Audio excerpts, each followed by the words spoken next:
Okay, so here we are with more Katawa Shoujo.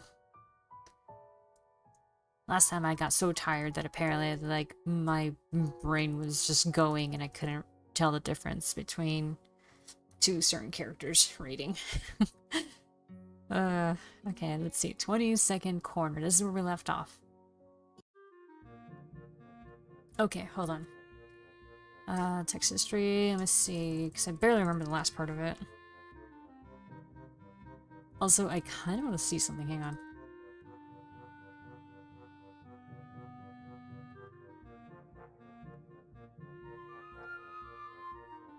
Let me just do it this way.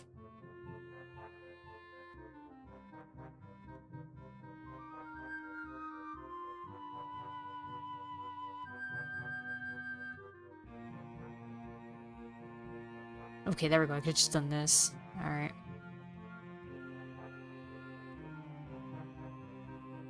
I wonder if I can get to that block of text again.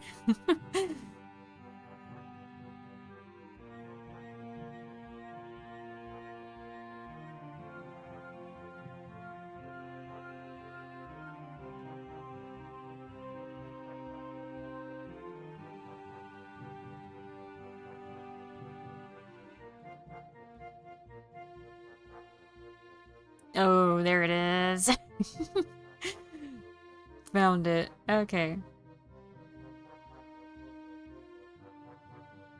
Oh, this glorious block of text. I love it.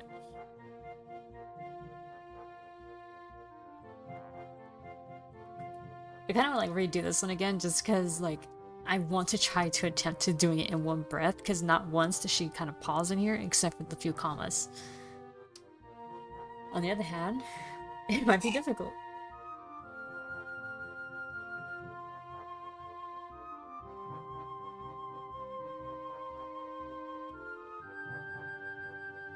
Okay. Drink some of my water. Let's see if we can give this another shot.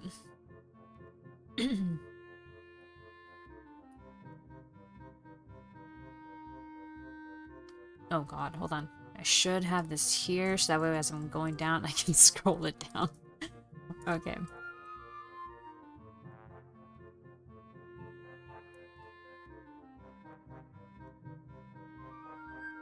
Then I feel like I kind of lost the voice a little bit as, you know, I kept reading through that block.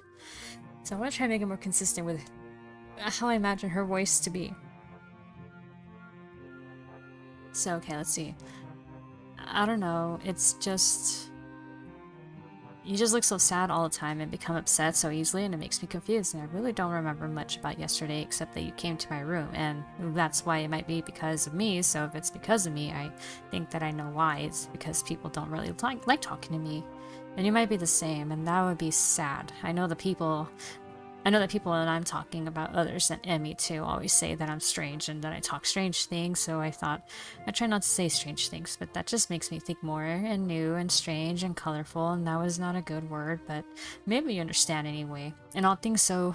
If I want to say something, I don't really know how, and then the words are not the same as the thoughts because something goes wrong on the way out. But it's not like the thoughts are really... Wait, it's not like... Wait, oh god, I lost my place. In the way, okay, and it's like the thoughts are really the thing I should be saying. It's more like the idea of the thought, or the feeling of the idea, or the idea of the feeling, but it's not really any of those either, because there's no word for it unless I invent a new one, which is not really useful. So I've been thinking of doing things is better than saying so, maybe because yesterday I took those pills and I was feeling a little strange. I might have done something that I shouldn't. Besides, I don't even know if it would be any better if I just could say the thought. There's no telepathy. That's real telepathy isn't there. I think it'd be terrible and useful at the same time. But right now, I wouldn't mind because misunderstanding is so easy, but understanding is not, and I thought... Okay. This whole thing feels like one jarbled mess of ADHD. Literally going from one thought to another, to another, to another, to another. She's literally going, like, people wonder... I feel like I'm mostly for now. Yeah, hey Kendi, welcome. People mostly wonder sometimes when, like, people with ADHD, like, when, you know, they something's being talked about, and then they suddenly make it like it sounds like they jump from one topic to another, and then be like, "Whoa, how'd you get to there?" And I feel like this is the path right here. Like Rin just said it out loud, how the path goes down when you're thinking.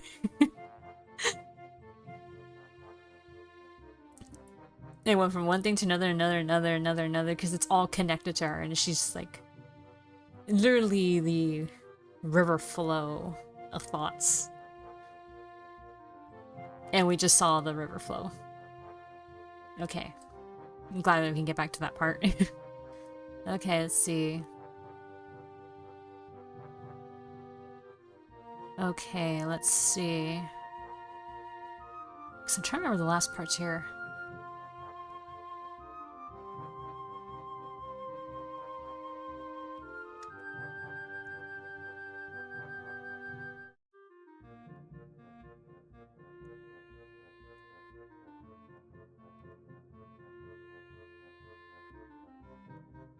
It's lying on the table. Oh yeah, the pack of cigarettes. Okay, I remember. She picks a pack of extracts and looks at him silently as if only realizing she did so and puts it back.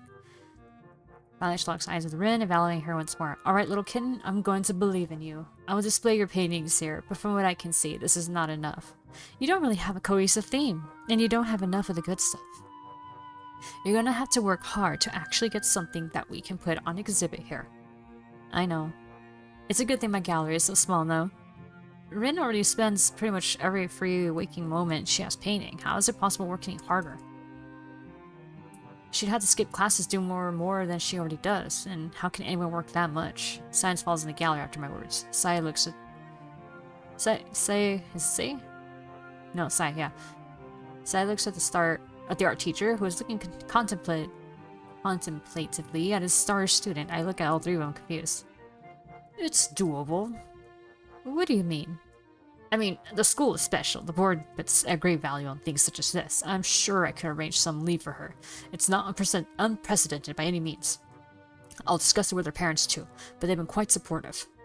However, it might be a bit stretched to get working space for her at the school if she's not actually going to attend classes. Actually, I was thinking about this before. Do you use the place upstairs or anything? No, I don't. I haven't since back then. It's more like a landfill than a atelier now. Upstairs? I own a small atelier apartment on the top floor of this building, but it hasn't been in use for... Goodness, it's been so long, hasn't it?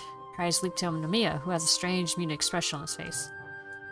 Indeed. Do you think even Nomiya and all his brashness has trouble coming straight out with the question?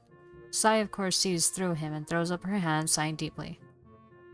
Oh, I guess I can't say no, can I? Very well, I'll lend you the use of that place as well if needed. It's not like I really use it. Excellent, I knew I could count on you. Don't celebrate yet, it really is a mess, so don't be shocked when you first see it. However, you can use it as you see fit. Since it's an atelier, it already has easels and things like that. You'll only need your own tools and materials, and to somehow clean it up a bit. Okay, yeah, alright, so there's them arranging for her to get to work. Okay, here we go. It's not habitable, though, so I can't let you live there. I doubt your school or parents would allow that in any case. Okay. However, it's convenient to crash there overnight if necessary. I won't mind. Ha ha ha! Most excellent, isn't it, Tezuka? He enthusiastically pats Rin on the shoulder, laughing in relief and happiness, as if all this good fortune landed on him personally. Is he, like, kind of living vicariously through her a bit? Sai smiles as well, perhaps more amused by the old teacher's glee than anything else.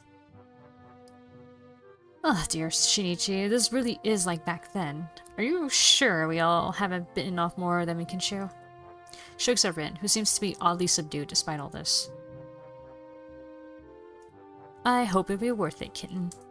Kitten, God. She holds out her hand as if to shake Rin's, but realizes the impossibility and quickly moves to pat her on the shoulder. Rin looks back at her silently, her eyes serious, and why the music stopped. Her eyes serious and impenetrable like the dark of the night. Oh, okay. I thought something was about to happen. The sudden music stop always makes me nervous.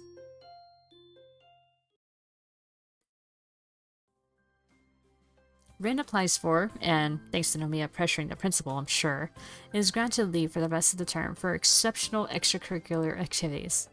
She has to make up for it during summer vacation, but it seems she doesn't mind. Rin will still be able to eat and sleep at school, of course. She just doesn't have to go to classes. I'm not entirely sure if I envy her or not. It all makes me feel anxious somehow.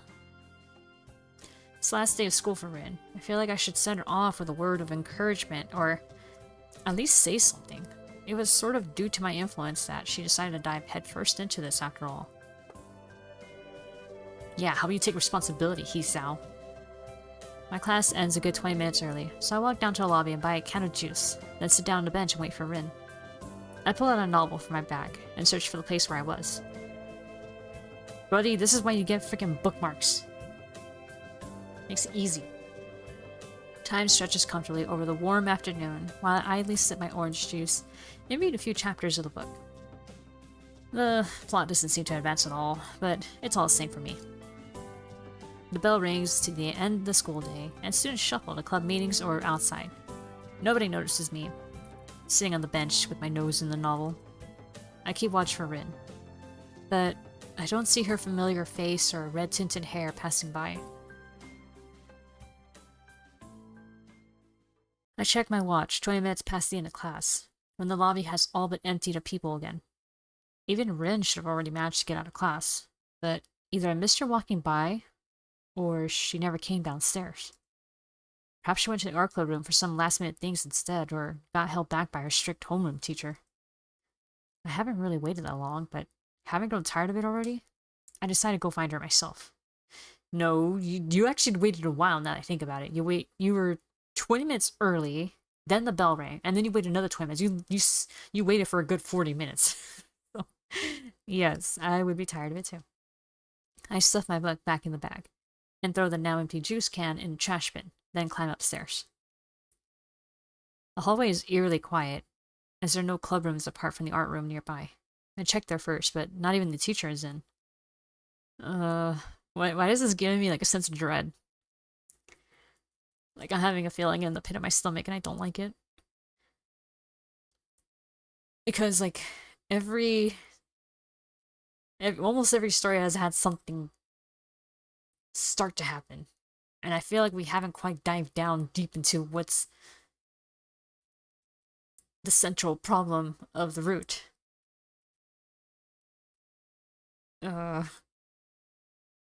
Okay, just hang in there, I guess. I guess we'll get there, right? Coming back towards the stairwell, I quietly knock on the door of 34 and push the door open to peek in. Yellow sunbeams cross the classroom, falling across the floor. The dust and chalk floating slowly in the air make the light almost palpable. The entire room bathes in the gentle light shining through the windows, washing the shadows away. Only one person is inside the classroom. Oh, she's asleep. Ren sits in what I assume is her seat, next to the window in the third row. Her head rests against the desk. I wonder if she slept through it all. Apparently not even Emmy had the heart, or maybe the capability, to wake her up. I close the door quietly. Walking past the neat, even rows of desks, I go over to where she sits. Rin? My mouth is suddenly so dry that the word comes out as a tiny... Okay, so even quieter. Okay. Rin? Tiny whisper. She doesn't answer, so I set my bag down on the floor next to hers and lean over her to look at her face. Rin's eyes are peacefully closed, the long eyelashes projecting thin shadows onto her cheeks. Her mouth is slightly opened, letting me hear the quiet sound of her breathing. Her usually messy hair is even more so today, lying in complete disarray over half of her face and forehead. Her bag is lying at her feet like a forgotten rag doll. A few books and pens have fallen out of it near her seat. The scene makes me smile a little. I touch Rin's head lightly, sweeping a few stray hairs off her ear. Her hair feels warm against my palm, right because of the sunlight. Rin stirs and I retract my hand on reflex, feeling embarrassed for touching her so casually. She looks so vulnerable, like any sleeping person. It's impossible not to feel fondness toward her. I sit on the desktop of whoever is in front of Rin, then draw the window slightly open to get some fresh air in. Hopefully it'll wake her up, and I won't need to resort to cruder methods. Whoa. She doesn't wake up, but I didn't really expect her to. Looking at her makes me feel tired as well. To be honest, I wouldn't mind a quick nap either, but I content myself with leaning against the large window. The glass is warm against my ear and cheek, as these windows face west toward the setting afternoon sun. That afternoon light is slowly melting into Rin's auburn hair, softening her outline so that she seems to be fading into her surroundings. The minute twitches of her muscles, her hair swaying in the air current, the even rhythm of her breathing. It all gives a strong impression of a dreaming girl. Like all sleeping people, Rin looks like she is away from this world, in some distant dream country. With her, it doesn't feel so obvious that she would ever come back. She seems so detached from her surroundings, even when she's awake. In fact, she has the same kind of air around her when the realization hits my consciousness without warning. Rin sometimes looks like that when she is painting. Her focused expression gives the same feeling of being on the other side of some imaginary gap as looking at her sleeping face does. I feel a pain in my chest. Okay, hold on. Is that like just you feel like bad for her, or is it like your actual heart is like fucking hurting right now? And those are two different things, Hisao. Come on. There's no way I can close that gap to be on the same level with her. It hurts, even though I know that it's impossible for any two people to truly understand each other. But Rin, she's almost literally in another oh god. Almost literally in another world when she's talking about art, thinking about art, or making art. It's a world that I, or anyone else really, can't share with her. Just like the world of dreams. Rin still doesn't show any sign of waking up, so I'm faced with the decision to either rouse her myself or wait for her to wake in on her own. I choose the latter. Waiting is something I'm good at. I found that out during my hospitalization. Good, I'm not. But even the hospital ward was more lively than the school after classes are over. The only sounds in this place are the loud ticking of the clock above the door and the distant voices of students down on the grounds. A genuine summer breeze blows inside from the window I cracked open, full of warmth and carrying the scent of light. What does light smell like?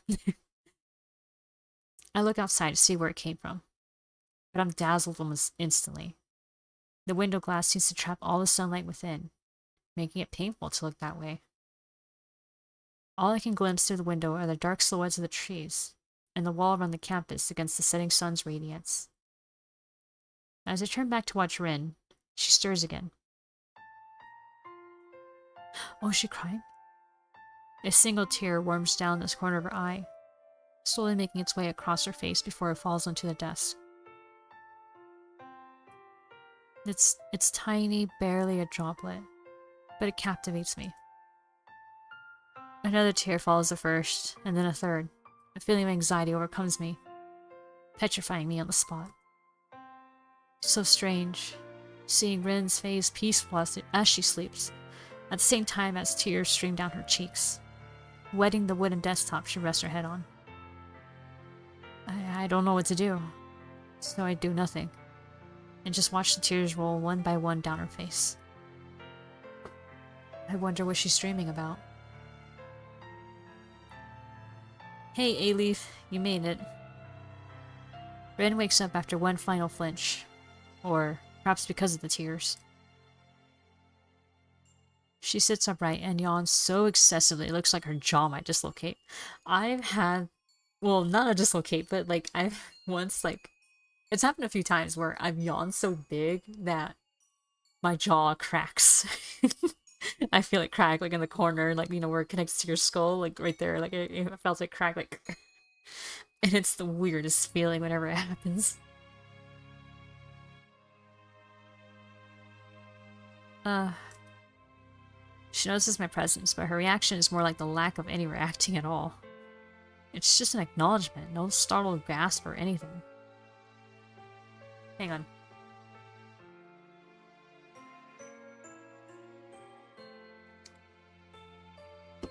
Okay, water. Hello. Good morning.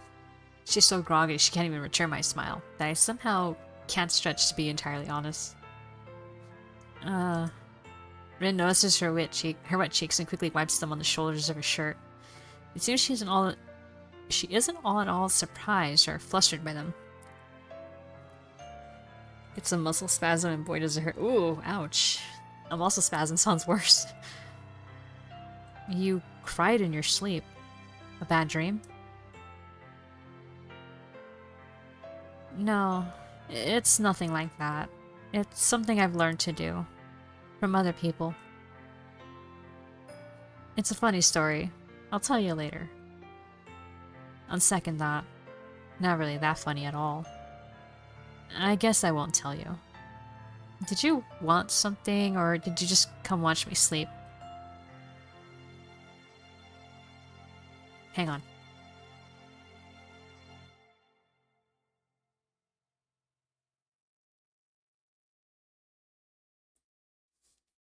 Sorry, I thought I heard something outside.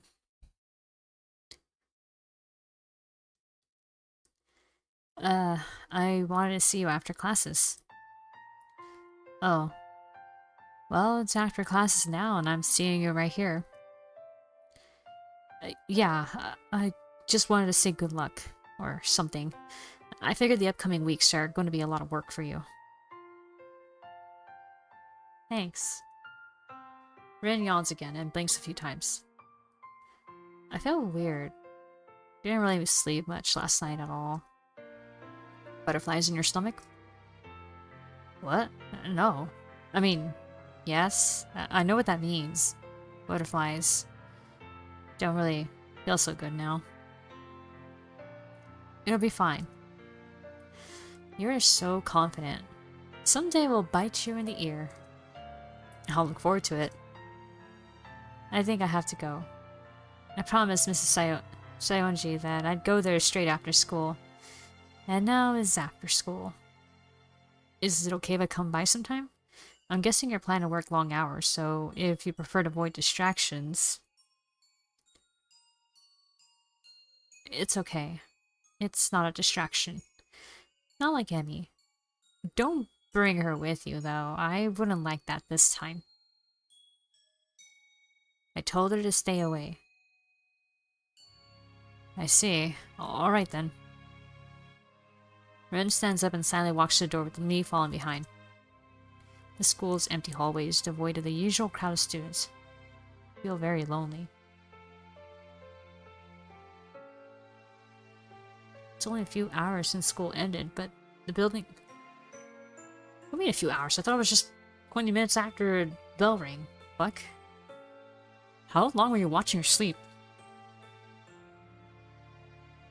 The building seems to be all but deserted. Our footsteps are all that intrudes upon the stillness of the hallways. The change is sudden, but it shows how the building is just an empty shell. Dead without its students and teachers to liven it up. It's like the school has become a private world for just the two of us. A desolate place filled with silence and chalk dust. I am going to change. She says it out of the blue while we walk down the stairs from the third floor. And it makes me wonder how she views this challenge that lies ahead of her.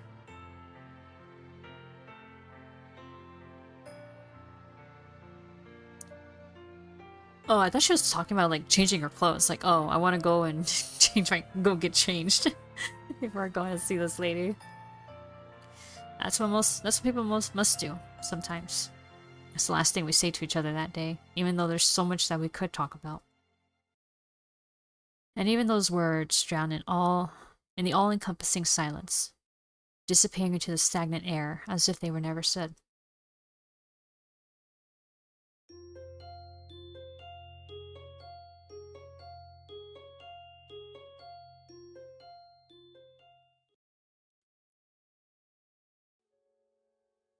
It's so, like... Don't get me wrong, like, every one of the past routes, like, obviously, like, you get bits and pieces of, like, who the girl is, what her issues are, you know? And you start getting some ideas, and...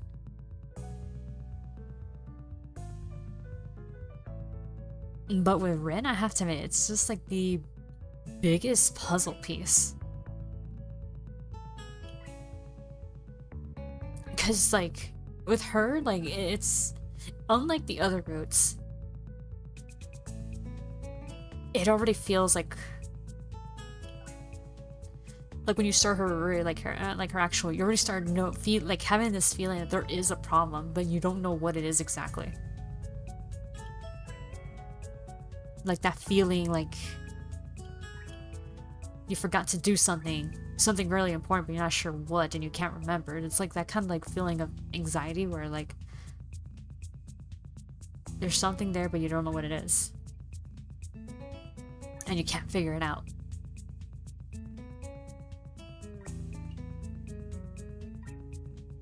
And then we're like kind of getting bits and pieces of the problem as we're going through her route, like when she starts opening up a little more. But even so, it is just a puzzle piece. Like just one little piece, and then you're just kind of have to like put them together, see where it goes, what goes where, and then you're just hoping that by the time you finish this shit, you're gonna have like a decent picture. And you're hoping that you're not gonna be missing pieces here and there, that it's gonna be like fucking holes in there.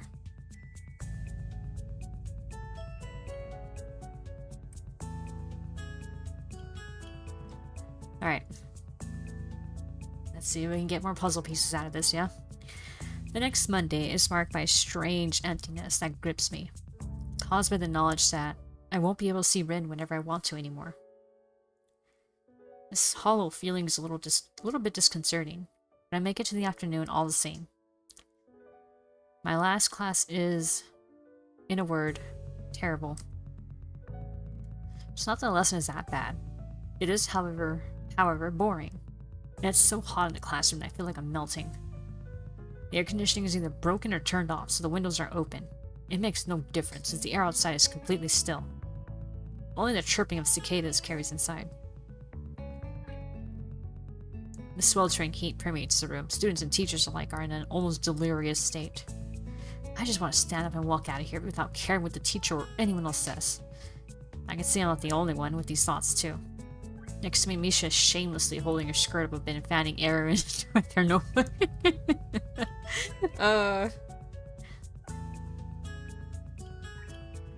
To be fair, yes, when it gets hot, that part gets kind of sweaty. So, just gotta let her breathe. Only Shizune seems to be as cool as always, sitting with her back perfectly straight, arms folded on her chest, her eyes fixed on the equations scrawled on the blackboard. This is why I hate summer too, by the way. You just sweat everywhere. And one of the places where it bothers me the most is, under boob sweat. Shit's fucking on. That's why I hate it. It's like so uncomfortable in summer. I try to put like baby powder like to lessen it, but it can only do so much on its own. It sucks. I keep shooting yearning glances at my watch, but it doesn't help the time go by any faster. It's funny, I remember how badly I wanted to get out of the hospital and go back to school. Now all I can think of is the upcoming summer vacation, and freedom from classes and homework. Perhaps it's human nature to think only of the situation at hand. Finally, the bell rings.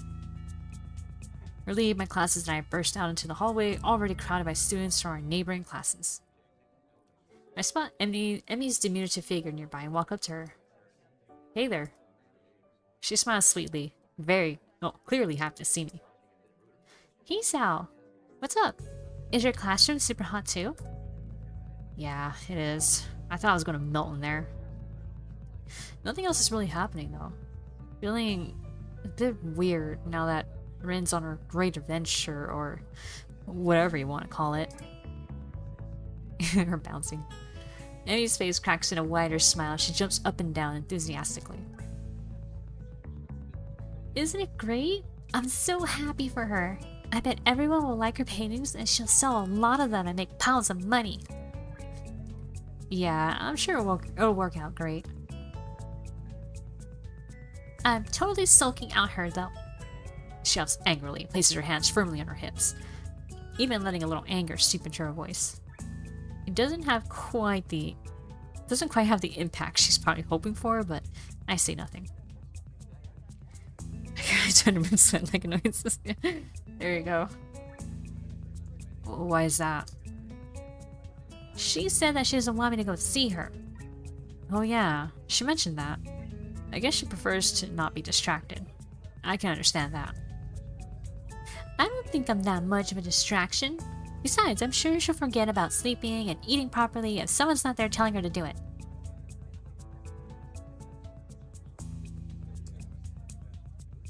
That almost sounds like autism. Sometimes you don't really know when you need these things until it starts happening. Sometimes she's like that, gets completely fixated on whatever, and drops everything else. Okay, autism and ADHD. It really makes me worry, you know. Is she gonna be alright? Such friendship. Speaking of that, I don't even know if I should be saying this, but it's been bothering me. How do I put it? Rin said that she doesn't really see you as a friend or something. And I really can't figure out why she would say something like that. You two seem to be so close. You pull down her pants and her you pull down her pants and underwear just to give her, help her with period stuff. Speaking of, don't okay, Candy. Suspiciously specific denial. No, just teasing. I feel really awkward saying it, but I finally managed to get the words out. Emmy doesn't seem to be too shocked, but it gives her pause for a moment. Even her perpetual smile flattens into a more difficult expression. Is that so? I guess I'm maybe more like a big sister or something to her. Excuse me? Big sister? You? I've never seen that face. That's the first time I've ever seen that expression. That's so good.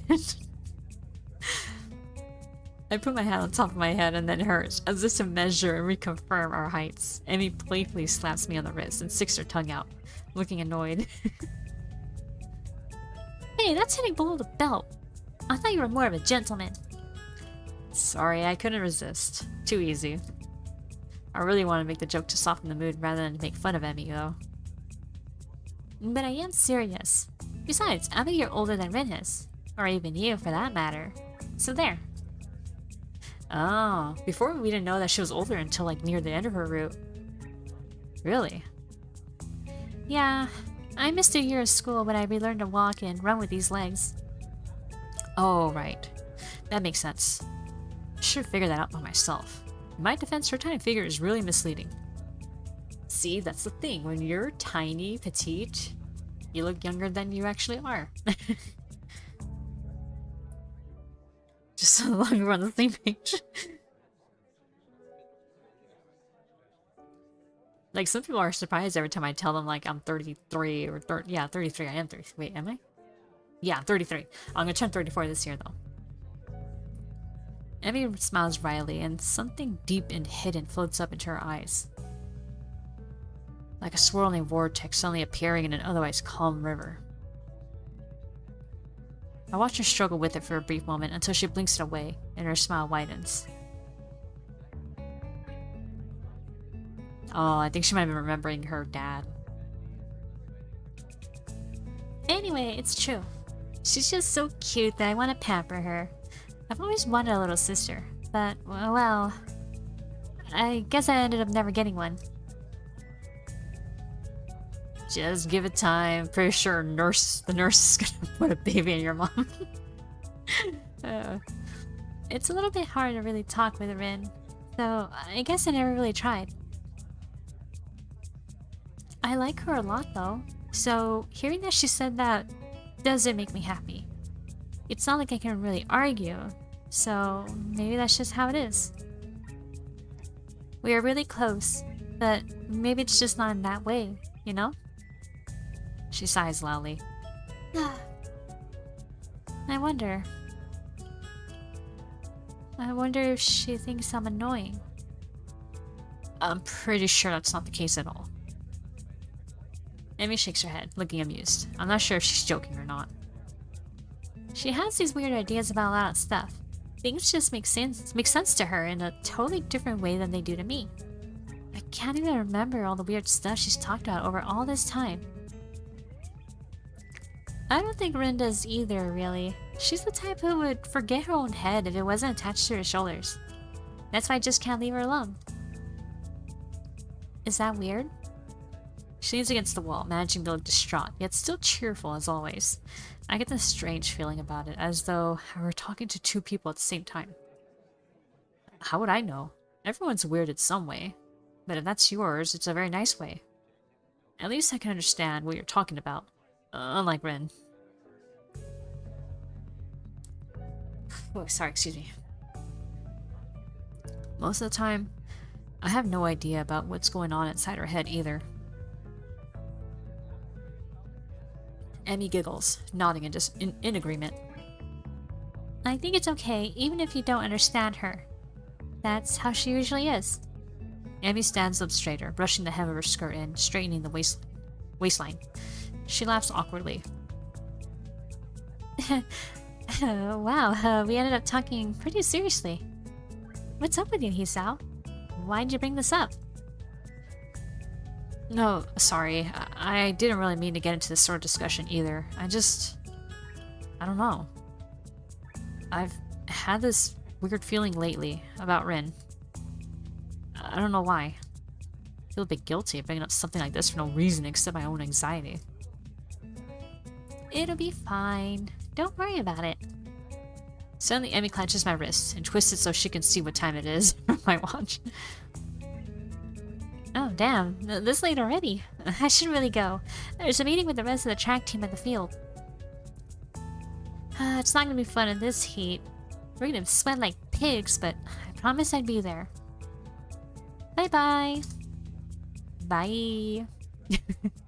She just gets downstairs, leaving me wondering if what I said, or what Rin said rather, hurt her or not. Maybe what Emmy herself said hurt her the most, come to that. So in the end, even the person closest to Rin is just as far apart from her as everyone else. I wonder if Rin herself ever feels that distance. Isn't the act title like distance? I felt like I was drifting away from the world too during my hospitalization. I felt anxious and depressed, and even now I sometimes still do. But I fight against it with all I've got. Hey, wait a minute. Wait, hold on. Am I misremembering or forgotten? But did we get, or did Hisao get Iwanako's letter yet?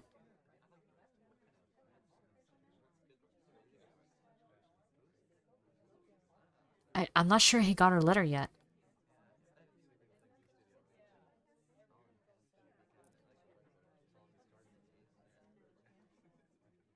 Let's say, I felt anxious and depressed, and even now I sometimes still do. But I fight against it with all I've got. If Rin has been on that side of the divide for her whole life, I can't imagine how she could not be lonely. But perhaps she's truly different.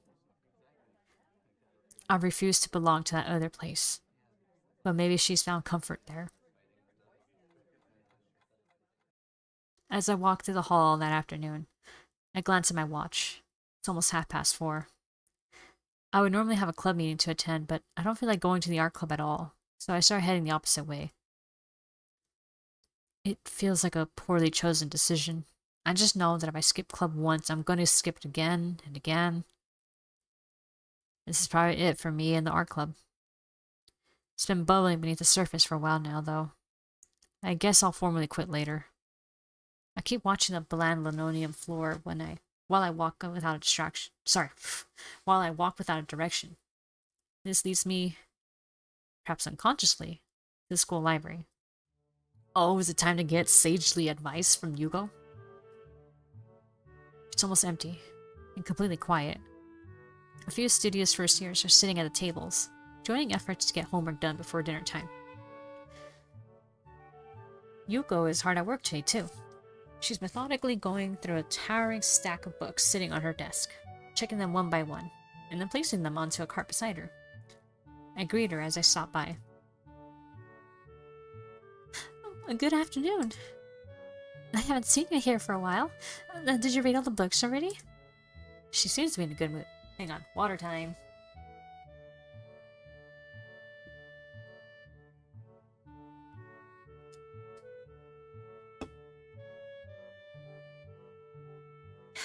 I don't think so. I joined the art club, so I've been passing the time there instead of working my way through your collection. I think I'm gonna quit though. So I guess you'll be seeing more of me again from now on. You didn't like the club? Honestly, I don't know. I don't have much of a talent for art, but I didn't hate doing it either. I guess it just feels a bit pointless. I can't really see any purpose in going.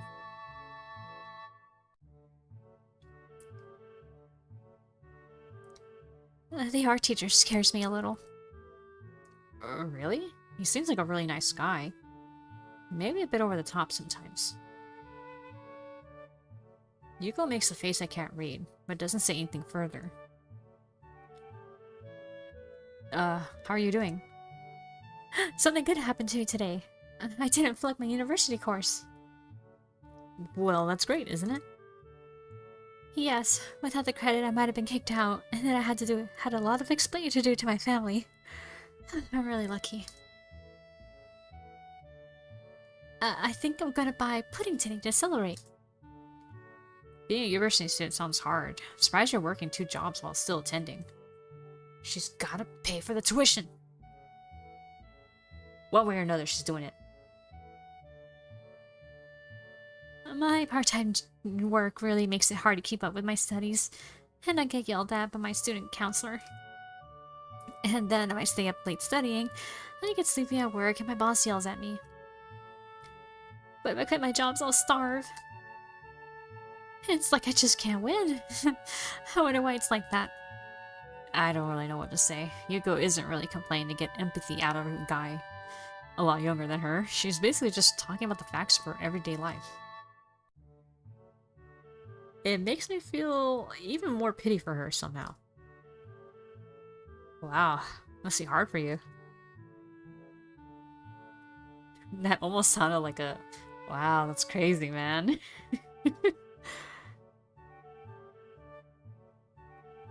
I don't know. It's been like this for so long that I've forgotten what it's like to have a normal life. Or maybe this already is a normal life for my age.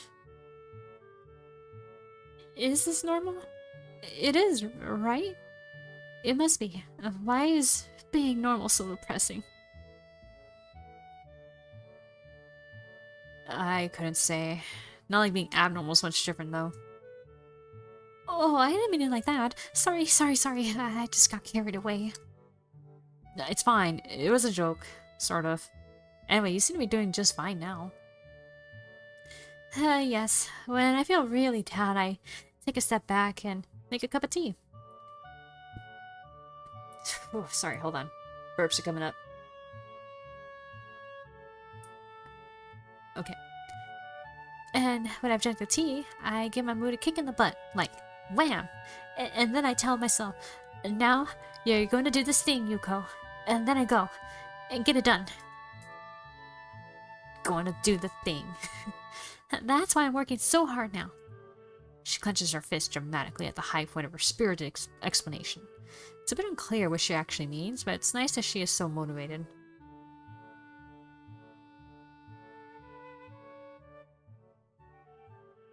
Leaving Yuko alone with her work, I head to the back of the library where the novels are. I briefly considered reading something non-fiction for a change. Maybe a biography, perhaps. But in the end, I decided against it. Oh wait, are we going to see Hanako? Because I think it's been ages since we've seen Hanako. But she's the only other one in the library. My fingers trace the spines along the rows upon rows of novels. I occasionally pull out a random book so I can read the back and maybe sample the first 2 or 3 pages. Nothing really catches my interest, so I end up picking up a book I'd already read back in March or so at the hospital. I recall liking it. I sit down on one of the beanbag chairs and quickly get sucked into the book, turning pages at a rapid pace. I'm probably not the fastest reader around, but pretty fast all the same. Reading quickly makes me feel oddly satisfied. Focusing on reading is something I'm pretty good at too. I can cram and study pretty efficiently as well, as long as I stay motivated. It's the secret of my good grades, though I'm pretty diligent in class too. It's what Rin and I have in common. She can really focus on painting if she wants to. I wonder what she's doing now. Probably hard at work, painting. This distance that suddenly grew between us irritates me. I thought that we were getting closer, but now that feeling's been lost. I'm a bit worried about her too. I can't make sense of my own thoughts. I want to be with her more. I can't leave her alone either. Oh god. God damn it, another fucking decision. Oh, things you like. Underwater in her own image. Jesus. Okay, we'll save over 22nd corner.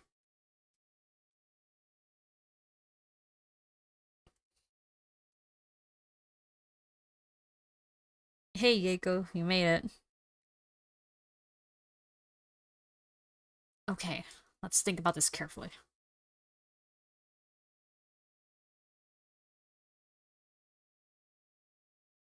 Okay, there's a difference here. I can't feels like obligation. Something mandatory. Like a duty kind of thing. I want, though, does sound more personal.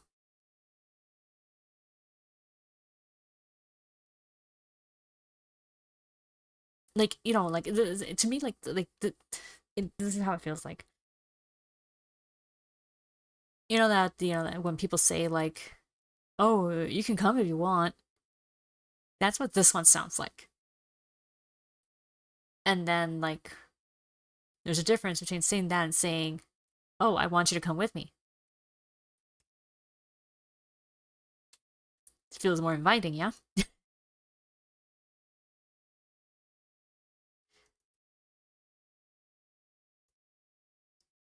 So I'm gonna go with the first one. I want to be with her more.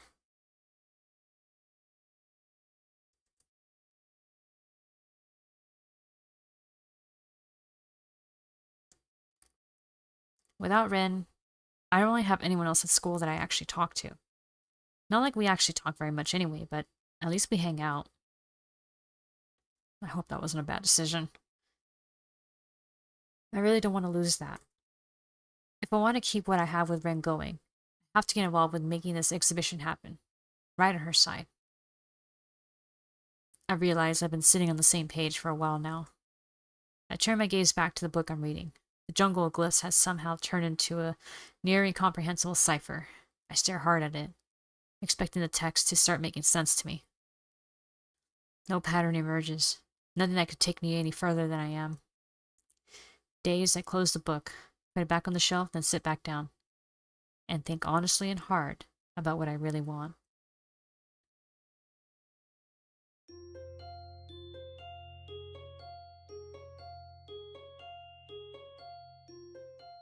Alright, here we go. Scene change.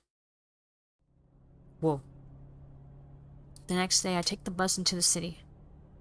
It goes twice an hour, starting in the morning, passing by the front gate of Yamaku at 20 minutes past and 10 to the hour. The ride takes considerably longer than the one Nomiya gave us in his car. I slowly read a book as the bus makes its rounds to the suburbs, pausing at almost every stop to pick up someone or let them out. Wow, who'd have thought that a bus takes longer to get somewhere than an actual car? Come on, Jesus. That's what happens when you ride public transportation. Eventually, we make it to the last stop at the city center. The city is fair size, but not too large. It seems too quiet. Nevertheless, I enjoy the atmosphere. Despite being slightly directionally challenged, I find my way from the bus station to the gallery without too much effort. And soon I find myself staring at the big letters saying 22nd corner. Ding ding. Inside, the gallery owner is intently studying a large painting hanging on the wall. Portrait of an old man. Good afternoon. She turns around to look at me, and a smile of recognition spreads on her lips. Oh, aren't you the young man from the other day? Shinichi's student. Hisao, was it? Oh, that's right. Good afternoon, Mrs. Sayonji. Please, just sigh. I don't want to feel any older than I am. You know, I'm so glad that even young people show interest in art nowadays. It's so refreshing. What brings you here? Surely you're just on a courtesy visit, all the way from your school. I actually came for Rin. I was hoping to see how she's doing. Oh, is that right? Well then, you need to step back outside. You see, the atelier is actually at the next door on the right down the street. On the right down the street, sorry. And up the stairwell. Just climb the stairs to the top floor. There's only one door there, you can't miss it. I give Sai my thanks and exit the gallery and locate the door she was talking about. It leads to a dark stairwell, which reminds me of the stairs leading to the roof of the school building. The stairs are steep, and even though it's only 5 floors, my breathing gets heavy before I reach the top. An unassuming wooden door waits for me there. It's unlocked. So I knock and enter. Whoa.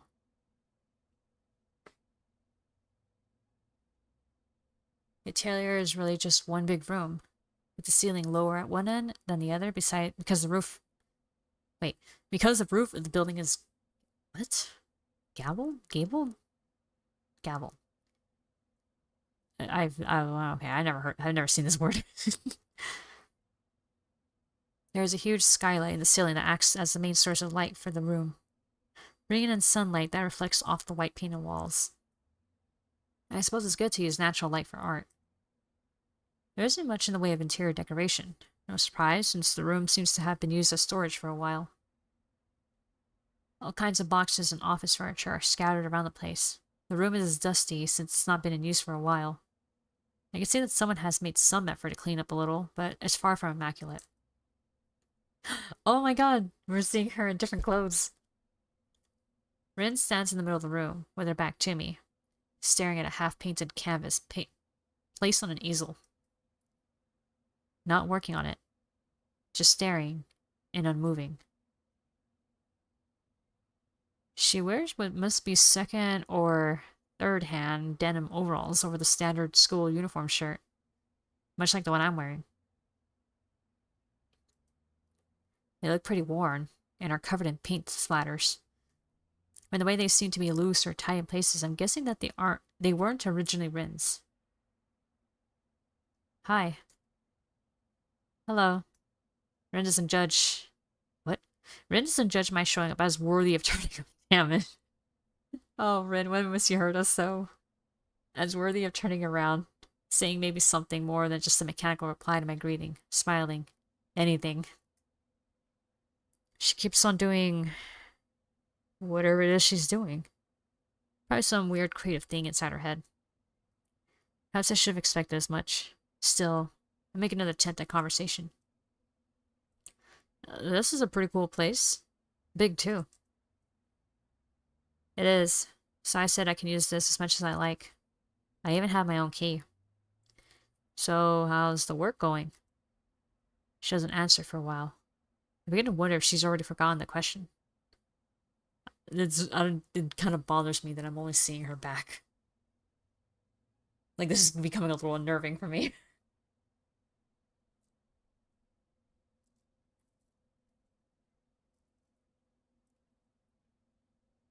Okay, drink some water. As a cloud drifts over the building, shadowing the light pouring in from the skylight, the change in Rin's surroundings seems to wake her up.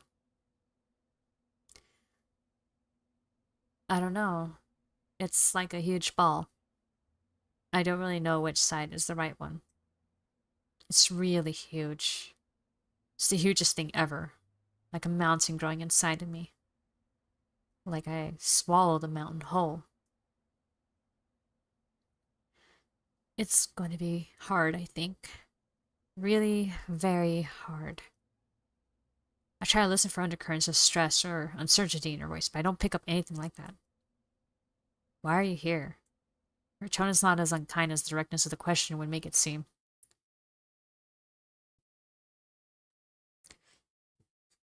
Hold on. Oh god, burps. Well, you said that I'd be fine if I came to visit, so here I am.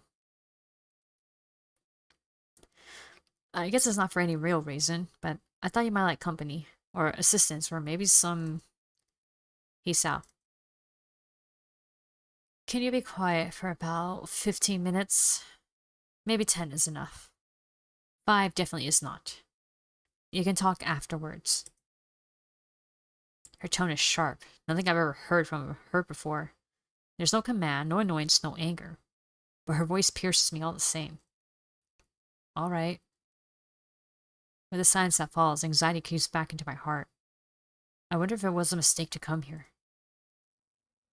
Murmurs of traffic filter in from outside, and I start to feel more and more uncomfortable. Buddy, I think you just interrupted her a little bit, and then she's just like, like you're in the middle of something, you're getting the mojo flowing basically, and you're like, yeah, yeah, yeah, let's go. And then someone says, hey, what's up? What are you doing? And you're like, comes to a screeching halt, and then you're like, hey, man. And then you're trying to make small talk, but at the same time, you're starting to get a little irritated that they're talking to you, and you're like, listen, I'm in the middle of something. Can we talk later? Breaking her focus, yeah. I get he was trying to be nice, but right now she just really wants that focus. And, I feel like, I'm a little worried that we might have pissed her off more by, breaking her focus by accident. Because sometimes when the focus is broken, then you're just like, you stop and then you stare at it like, oh, that's it. All of it just flew right out of me. All my motivation gone.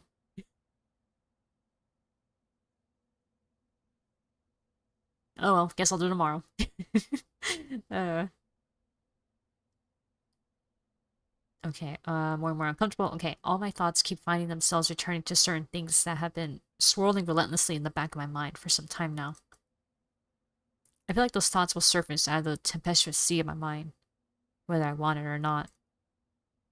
Desperate to divert my focus, I fixate on Rin's back as my mind races. I don't think I've ever studied anyone's back so intently before. Her neck, hidden by copper-colored hair, which is, again, in complete disarray. That relaxed yet rigid posture reminded me that Rin's physical appearance often tends to be as awkward as her various trains of thought. Those gaunt, delicate shoulder blades, visible through the thin white fabric of her shirt. The contours of her hips, curving down to her thin thighs. It pisses me off. Jesus, what? Rarely does she ever seem to be looking at me, whether literally or figuratively. I, on the other hand, am always watching her back, both literally and figuratively. Whenever she is painting, whenever something catches her fluttery attention, whenever I don't forcefully make her listen to me, I can't reach through to her. Rin's heart is uncharted territory, dangerous waters, the blank areas on a map. the edge of the world. If I went too close, I wonder if I would fall off. What do I think of her? Sometimes she's aloof and distant, and it annoys me. At other times her passion for the things she thinks worthwhile shines through, and it inspires me. I can't understand her. Still, I like her and consider her my friend. I suppose part of friendship is putting up with the oddities of the people you call friends. I have to admit, there is a lot of putting up with Rin. What does she think of me? I have no idea. Last week I thought she might have liked me romantically. With the kiss and all. It forced me to ponder my own feelings too. This week, I'm utterly confused. What would she do if I told her I liked her that way? I wonder if I really do. Damn, I can't make sense of even my own thoughts anymore. It must be contagious. Even if I said a thing like that, would it matter? Nothing affects Rin. Nothing. I'm done. Find her turn around, now staring straight at me. It unnerves me. I try to remember what we, or rather I, were talking about before she requested a timeout. Oh, right. I just came to... I don't know. You still can't finish your sentences? It's not that. Fine. She retreats from the conversation, slipping away from me once again. She doesn't return to painting, but instead keeps looking at me with that empty poker face of hers. Good old poker faces. I wanted to talk about some stuff. I've thought a lot about things. What things? Like what happened last week and so on. Well, what happened? I get the feeling she's playing with me. Why? I have no clue. It is not a game she's playing with my head. I'm pretty sure she doesn't deliberately try to screw at people. Maybe it's just my own mind playing tricks on itself. Still, Rin feels like a puzzle in the form of a girl. Yeah, that's exactly what I was saying earlier. I feel attracted to it, compelled to solve it, the overly rational part of my brain refusing to let me give up. I can't leave her alone. I never would have believed I could be this obsessive about something. Why do I hesitate so much and keep running in circles around her? I don't have to do that. I already decided what I want to say. Rin. Saying her name with an intention like this makes my mouth dry, as if my subconscious is fighting against what I'm going to say next. I feel like I'm going to lock up any moment now. Rin looks up from her paint-covered toes and stops wriggling them, as there isn't anyone to observe them curiously now. The hard stare of her dark green eyes seems like a portent. I like you. The lack of any reaction is like a slap to the face. So, I mean, I'd like to like you as more than a friend. What is more? The slow, hesitant words coming from between her strawberry-colored lips are not the ones I was waiting for. Neither the two possible answers that I'd been expecting, actually. I feel myself blushing heavily, as is par for the course in this kind of situation. My heartbeat sounds like a percussion orchestra on drugs. Rin's faux innocent inquiry feels like I'm being grilled over hot coals. You know, like, romantically, and... No. Jesus Christ. Fucking just like, nah. Damn, Rin is so fucking savage. I love it. Rin turns around, giving me the cold shoulder as she returns to looking at her painting. She makes a move to pick up her brush, which lies forgotten on the floor, but decides against it at the last moment. I can't talk about that kind of thing now. So, don't talk about that kind of thing. Please. We are friends, right? So you can do that. The silence those words leave behind is deafening. I want to say something, but my mouth refuses to move. There's no way I can retain my dignity. Rin finally picks up the brush without giving any explanation for her behavior. Maybe there was something in her voice that gave away some emotion, but I couldn't say what. Her shoulders slump melancholically as her foot works the canvas in front of her. She won't let me see her face, and I know it. Feeling the weight of my heart grow heavier, I stand up to leave, for I can't stay here any longer today. It's like I've opened Pandora's box by stepping over some line that Rin didn't want me to cross, and she had to turn me down. I walk across the squeaky floor to the door leading to the stairwell. Rin's quiet voice stops me in my tracks as I'm about to open the door. Hisao. My hand, still on the brass doorknob, is waiting for me to turn it or to withdraw. Yeah? Will you come tomorrow? Yeah.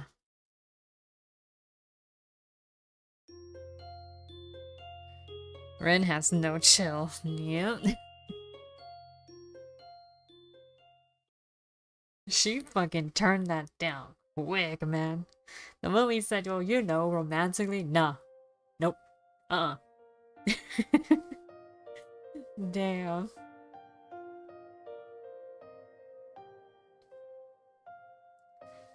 I gotta admit, it's actually really refreshing to see something like that when every other girl has been like if they heard like every other girl, if he said something like that to every to any one of them, they'd be like, oh wow, thanks. Like he became boyfriend girlfriend with Shizune pretty quickly. Emmy took some time, but Emmy was like, she was the one who made the first move technically. Although Hisao was the first to admit in his head that he loves her.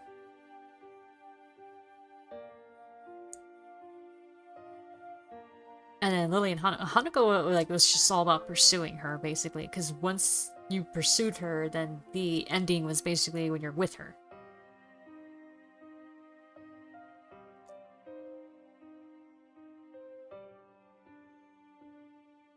And of them, I think Lily's was also more on the romantic side when they admitted their feelings together to each other. And we all know where that went next pretty quickly. But yeah, like Ren's the only one who straight up rejects a confession. We got enough internal struggles and love life is just too much to handle for her. Oh. Oh man, so she's gonna give us the "it's not you, it's me" excuse. Well, not excuse, it's reasonable. It's a reasonable excuse in her part. After a night of bad sleep, I go through the day mostly on automatic. Oh man, don't I know that feeling. Fucking autopilot. I put on my uniform mechanically, do my schoolwork mechanically, eat my lunch mechanically, find the teachers mechanically, and thus when the final bell rings I still feel as if I had just woken up. My mind feels blank and overcrowded at the same time. And I can't even begin to unravel the tangled feelings I've gotten myself into. I spend the bus trip downtown staring out of the window, thinking about these things. As a result, by the time I climb the stairs to the atelier 4 floors above Sai's gallery, I'm feeling completely exhausted. Expecting awkwardness, I quietly knock on the door before entering. I spot Rin at the center of the small, clear area in the room, working on a painting. She doesn't acknowledge my arrival in any way. Hi. I came, as promised. Hey, Andy, you made it. Rin snaps her head to my direction immediately. Was she waiting for me to say something? And locks that cold green gaze of hers on me. Although I'm sure my own face can't hide my feelings, Rin's expression is as expectant and neutral as always. The clouded, slightly absent-minded darkness in her eyes is like a wall standing between me and her. It is the first awkward silence between us that is truly awkward. Hey, even the music stopped. Oh wait, no, there it is. Never mind. It just got a little quiet. See, that's another thing that I'm also like suspecting that she might have like ADHD. Like from what I understand, like you know, autism on its own and then ADHD on its own. More often than not, I've been hearing a lot of stories of people saying like they are so neutral faced that it makes it difficult when they socialize that, you know, like, because these people, like, other people are having a hard time reading them. Or trying to understand, like, how they're feeling. I know with my brother, like, I'm usually intuitive, so that's kind of how I can understand my brother pretty well. Even though, like, every time he talks, every time, like... Well, actually, no, yeah, every time he talks, like, yes, he has a very neutral tone of voice. Very neutral expressions. Unless if something is genuinely funny or he thinks it's funny, then he'll smile and laugh a bit. But yes, like he is very neutral, and I know like me myself, being someone with the, you know, ADD and all that, you know, an inattentive type of ADHD, like I've been told a lot that I'm pretty neutral faced. And you know, and honestly, it's my own default expression. I am neutral.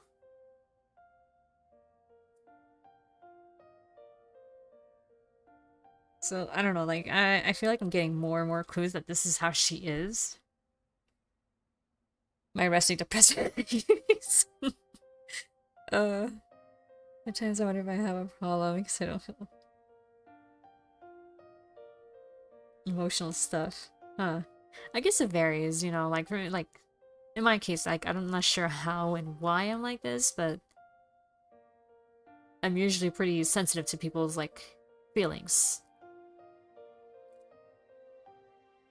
Usually. There are times when it completely misses. Because I wasn't perceptive enough.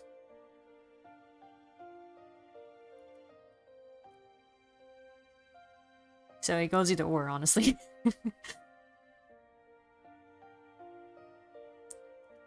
Yesterday, both of us said something we couldn't take back.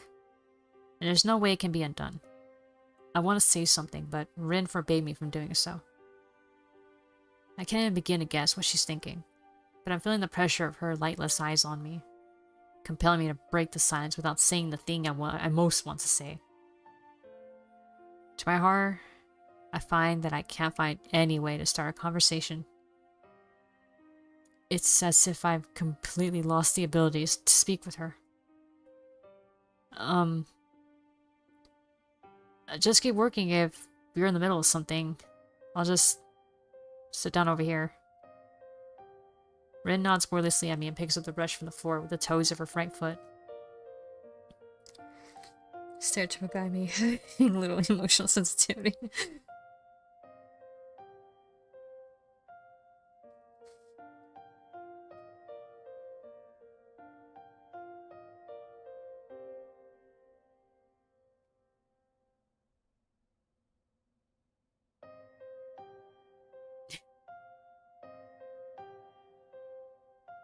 There.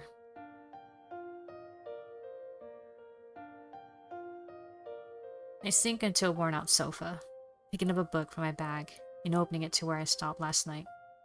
I can't really concentrate on it, but it's better than doing nothing.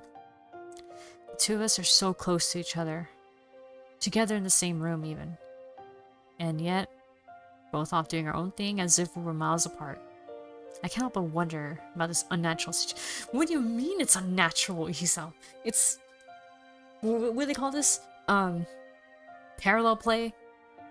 Body doubling or some shit like that? I don't know, like, it's basically when you're in the same room doing two different things, but you're enjoying doing your two different things with each other.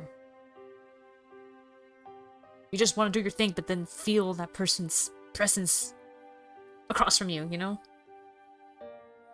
And this is weird.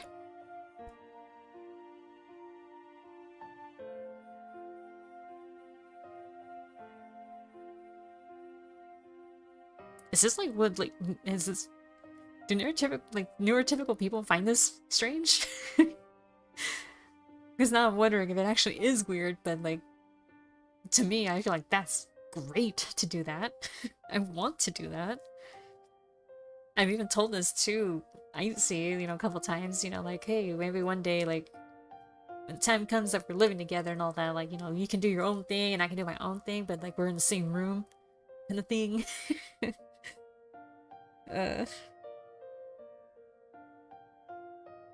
Unnatural situation. Get the fuck out of here, Hisao. God damn it. This is annoying me.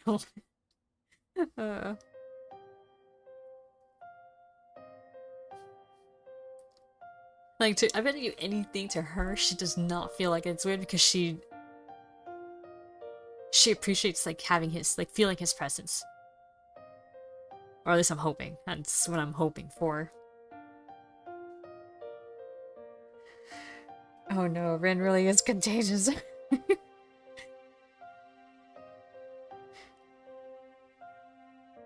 I mean, I don't know. This is something I always thought about. Like, I always thought that it was a good thing to be doing, like, body doubling or parallel play with someone.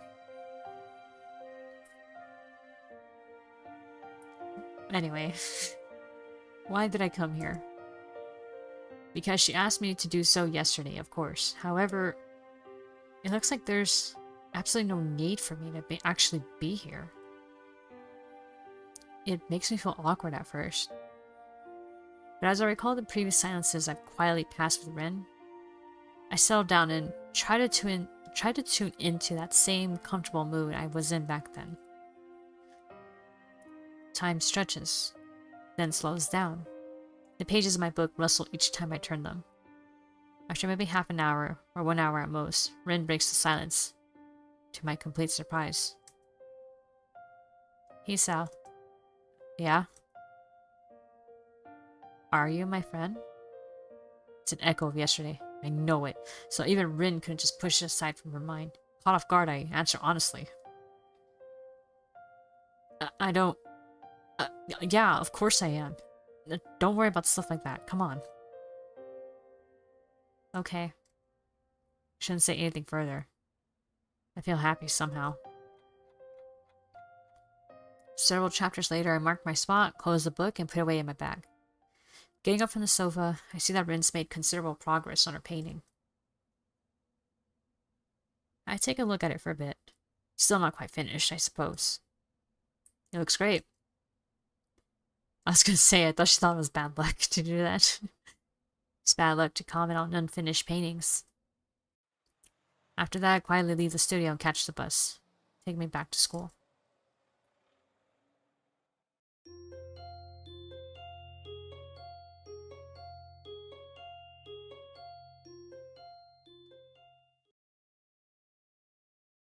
Alright, we're back again here, huh? Shit.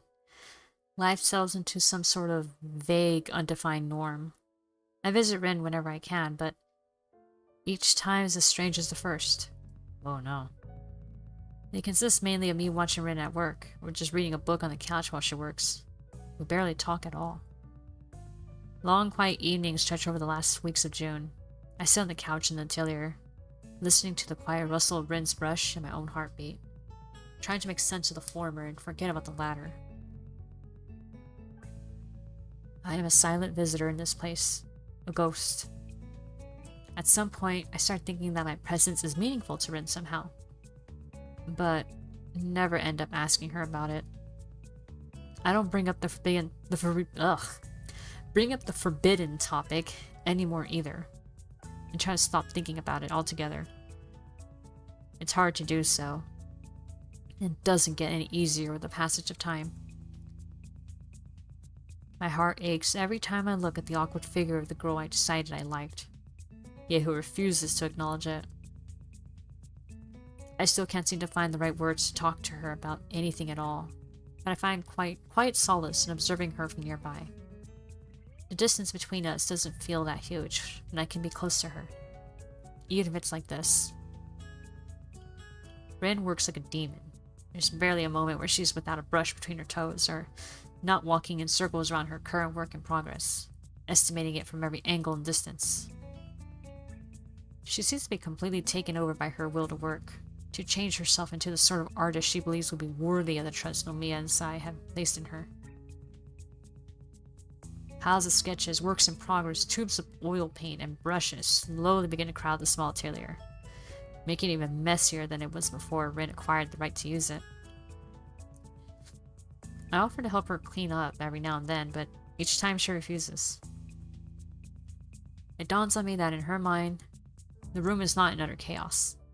Rather, her system of keeping track of everything is so elaborate only Rin herself can make sense of it. Yes, because the where she puts the things, then she knows where they're at.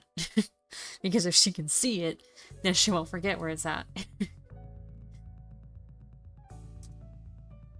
Man.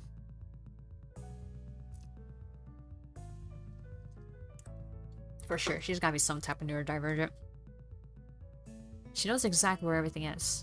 From the tiniest brush to that half-empty tube of crimson that's the perfect shade for some picture in progress. Ren walks from one painting to another, looking at them as if not remembering that she made them. She talks to herself, or to the paintings, even when I'm present, always just quietly enough that I can't make out the words.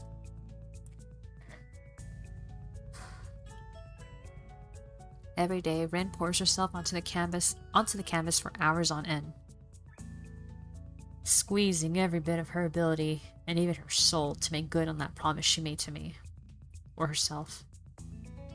Black marks appear beneath her eyes, a sure sign that she's skipping sleep in favor of painting. I'm so much surprised to see her at school a few times. I never go and say hello, though, as I somehow feel it would break the silent magic of the evenings we share at the atelier. Sometimes Sai comes by when I'm there. She gives me a certain kind of look when she shows up. I think she doesn't like that I'm always hanging out with Rin up here, but she never says a word about it. She isn't quite as full of praise for Rin's work as Nomiya, but is visibly impressed nevertheless. However, when she turns her eyes from the wonderful works of art to look upon the little red-headed girl that made them, a sudden, deep sadness floats into the surface of her expression. I can't explain it, and she never talks about it. June turns into July, almost without warning. End-of-term exams loom dangerously close, but all I can think of is Rin. Hey, what do you know? We're in July.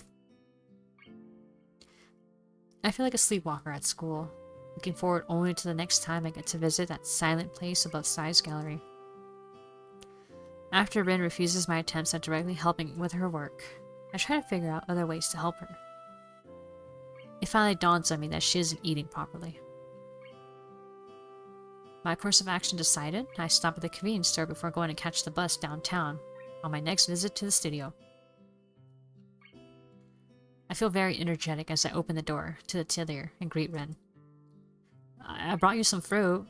You need vitamins and actual food, after all. Do you even eat up here? I do eat. If I didn't eat, I couldn't paint. Then why don't you eat a couple of these? I shake the bag full of ripe oranges in my hand and employ to tempt Rin into taking a break.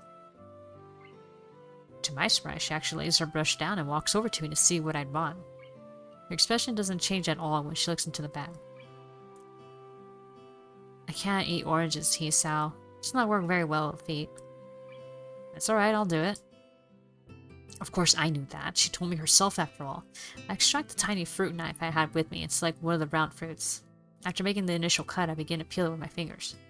The strong scent of cut orange rind immediately fills the air as thousands of tiny droplets of oil burst from the skin. Oh man, I love that. Just that smell of orange that hits you in the air. Oof, it's good. I remove the first section of the hard peel and shoot a glance at Rin. So, how's the work going? I don't know. It's like I'm in the center of some huge mountain of jelly and have to dig my way out. Must be stressful. I think it might be. Even though it's just painting all this, everything feels really strange.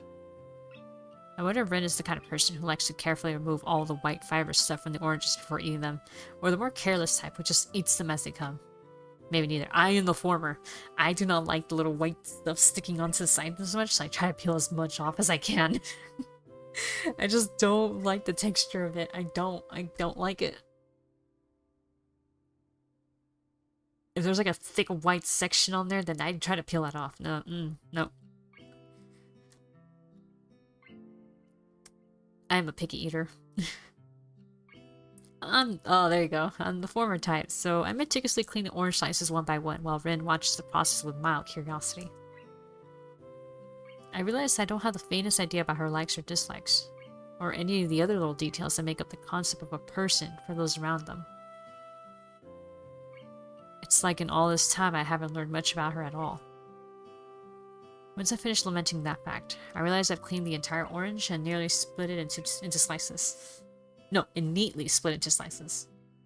I hold the slice up, bringing it closer to Rin so she can pick it up. Here. She takes it directly between her lips, and then into her mouth, whole. Her lower lip briefly brushes against my fingertip. Rin chews the slice carefully, savoring it as much as possible. I become fixated on the movements of her jaw, a trickle of juice glistening on her lip, the way her throat moves when she swallows the orange slice. After I realize what I'm doing, I turn away, feeling embarrassed about watching her so intently. It's not the same as it usually is. The orange? Painting. Oh. Well, is anything like that ever the same? It is sometimes, I think. I don't know what, though. I might be starting to paint differently soon, if this goes on. Well, wouldn't that just be that change you keep talking about? She thinks about it, blinking her eyes a few times nervously. For a moment, absolutely nothing happens, as if time itself did a double take. We stare at each other in silence. Only that faint, tangy scent of orange floating between us, and the muffled sounds of traffic in the background. Then I pick up another slice and hold it to her. She takes it from me with her mouth, just like the first one. I didn't think it would be like this. Well, keep on going and see what happens. It's not like you can do anything else. Yeah, it's the only thing I can do. After that, she says nothing more. In the ensuing silence, I feed Rin the rest of the orange, one slice at a time. Then I peel another for her, which she eats as well. The third I eat myself, and the rest are left in their plastic bag, which I put on a small desk next to the couch. She stands up and returns to her painting, with a strange look in her eyes that I haven't seen before. Like most of her expressions, it is completely unreadable. Even if I asked, she wouldn't explain what it means.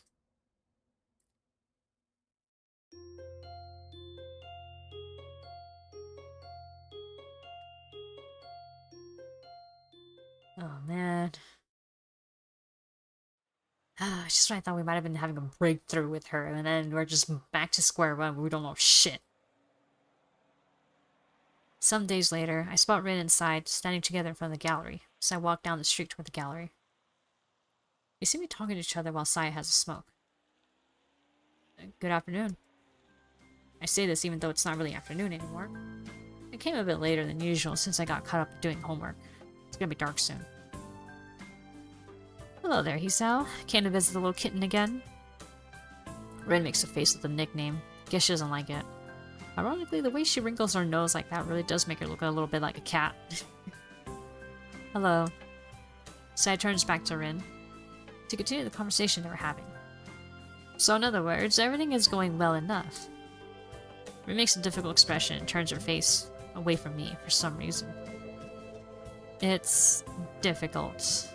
It's like I'm missing something. But I will do it. Work hard and it will be fine. I'm going to have to start working on my part for the preparations.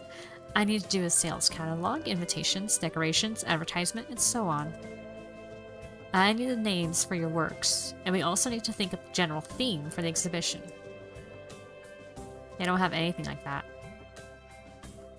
I'm not very good with words, so I don't use them. If I cannot use them, I mean, sometimes I have to, but I think this is not like it's not a time like that at all. You don't like naming your works? I don't like it. Well, I guess it's hard to come up with a good name for something like this. Rin shakes her head vehemently. It's not like that. It's like if I paint a cloud and call it an octopus, people will think about it differently than if I paint a cloud and call it the end of the world. Every name is wrong.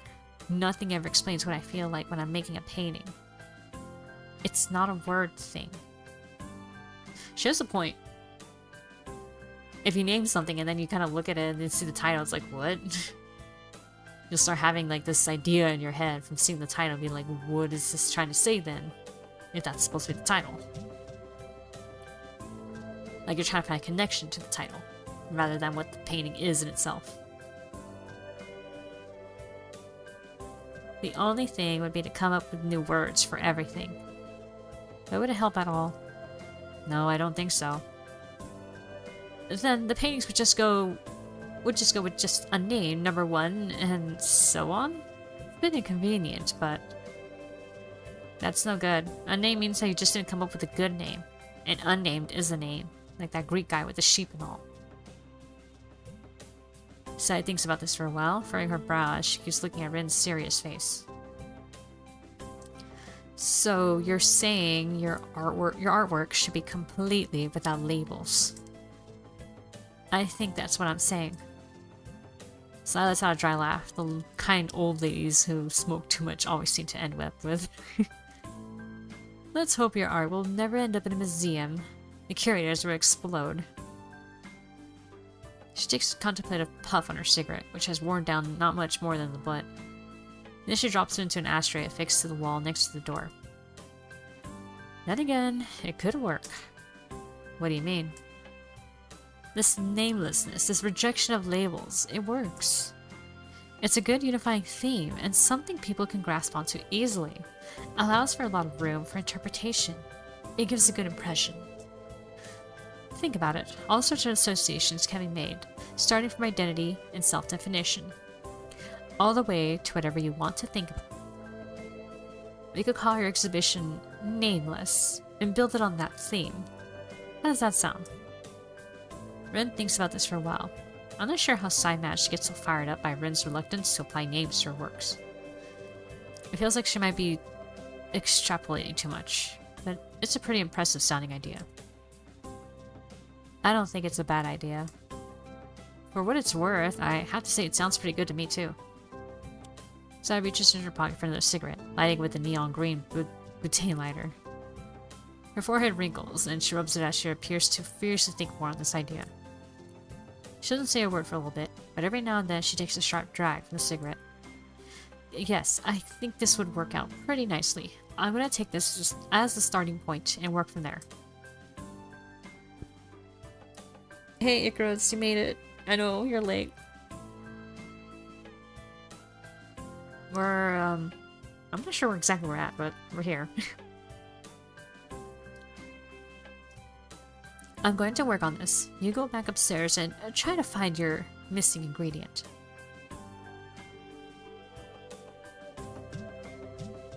I'm sure it'll come to you sooner or later.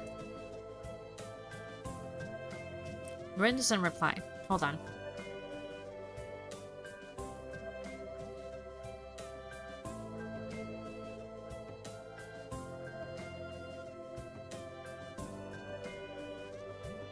Sorry, I felt like I had like a piece of food stuck in my teeth right now.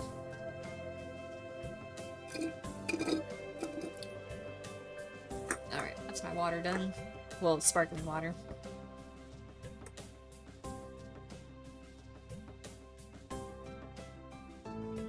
Okay. Rin doesn't reply. Sai takes one last long pull from her cigarette and drops it in the tray, to join with others of its kind. Jesus Christ, this woman smokes like a freaking chimney. The gallery owner turns to head back inside, but is stopped by Rin just as she reaches for the door handle. Sai? What is it, kitten? Can I have some cigarettes? She looks at Rin incredulously. Clearly not having expected such a direct request. Not that I did either. Don't tell your teacher. She stuffs the packet in Red's pocket, along with the neon green light. Why would you encourage this? It's a disgusting habit. Oh no. In this case, check out his lighter. Oh, the lighter's important? Oh, okay. The day is already folding into dusk when we climb up the dark stairs, leading up to what is now basically Rin's atelier. As we go inside, Rin doesn't seem to be able to settle down. She keeps pacing around the room like a caged animal, looking through the skylight at the burgundy-colored dusk. The last light of the sun's advance across the sky reflects from the clouds floating over the town, filling every corner of the atelier with blazing orange light. So painting is going well? She blinks, then relaxes her muscles. I didn't even realize how tensed up she was until now. Not really. I haven't painted in 3 days. I'm going in squares. Circles. If you say so. I think to her it doesn't matter. She's like, listen, whether you go in straight lines or in a round curvy line, you're still going back to where you started. In fact, she doesn't even question Rin is the worst part. You guys are making me a little nervous. Is she gonna become like an arsonist or something right now? I tried doing things a bit differently, but it doesn't work. And now the old way doesn't work either. I need something more. It's not enough like this. Ren's response gives me pause, since as usual I can't exactly understand what she means. Although really, I shouldn't have expected anything else. She either says nothing at all or too much. She's going into abstract painting.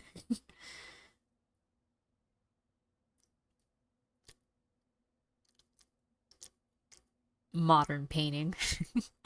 Trying to comprehend and follow her train of thought feels like wading through the jungles of Borneo equipped with a wooden spoon and a map of Hokkaido.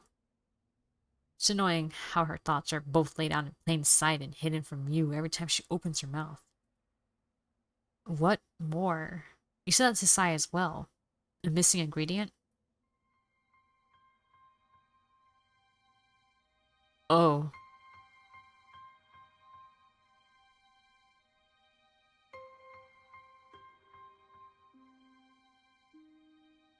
Okay, now I'm a little concerned about the lighter. Is this gonna be burning yourself? Self-harm kind of way?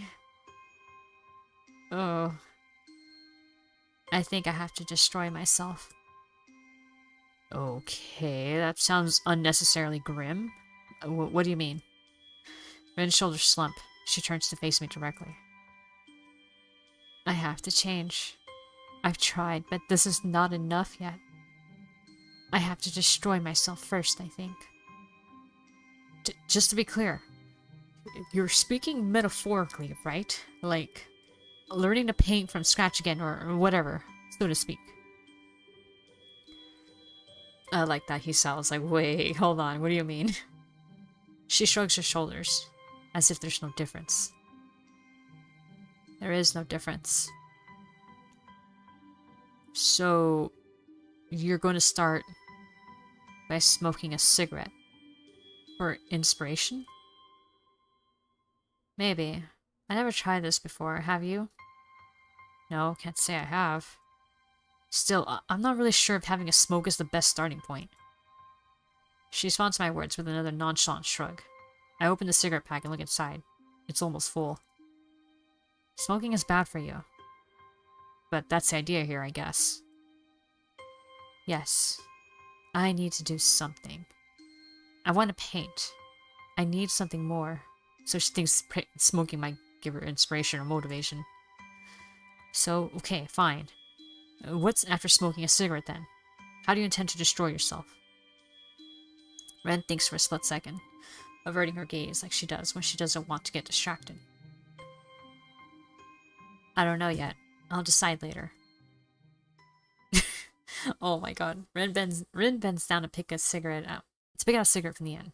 She raises her head with one between her lips and turns to me, eyebrows curved into 2 arcs, challenging me to respond. Oh my god. With a sigh of resignation, I pick up the lighter. Oh no. Raise it to meet the cigarette. Don't do it. Don't encourage it. Oh my god. This is a terrible idea. This is a terrible idea. I can feel Ren's warm breath against my quivering hand. The flame flickers to life on the third strike of the flint, and I try to aim the dancing fire at the end of the cigarette. Oh my god. An amber-colored glow spreads into the wrapping paper and tobacco as Rin inhales the first smoke. It seems to relax her significantly. To my surprise, she doesn't cough, despite telling me that she's a first-timer. Rin seems to remember that it's hard to blow the smoke out without spitting the cigarette out as well. She quickly sits down on the floor, bringing her foot to her lips, like a circus contortionist, and expertly picks the filter between two toes. I get down on the floor as well. We both lie down almost simultaneously. Well, here we go. While Rin blows a steady stream of smoke towards the dim sky beyond the glass of the skylight, looking after it thoughtfully. Sorry, Rin, you kind of lost me with this now. A thin haze of steely blue smoke slithers toward the ceiling in fish-like movements. It billows in the stagnant air in the atelier, twisting and turning around its own immaterial body until it dissipates in thin air. What's the word for smoke that looks like that? There is no word for that. We should maybe come up with one. Maybe. Rin takes another quick experimental drag. It's not very tasty. Feels like inhaling the dust lying on top of a forgotten book about the memories of a dead kingdom. Do you want to try? My hesitation unintentionally surfaces again, making me freeze in the face of a rather trivial and commonplace challenge. Rin's ability to take everything so coolly is something I'm a bit jealous of. Alright. Oh, damn it, Hisao, you're freaking giving it to peer pressure.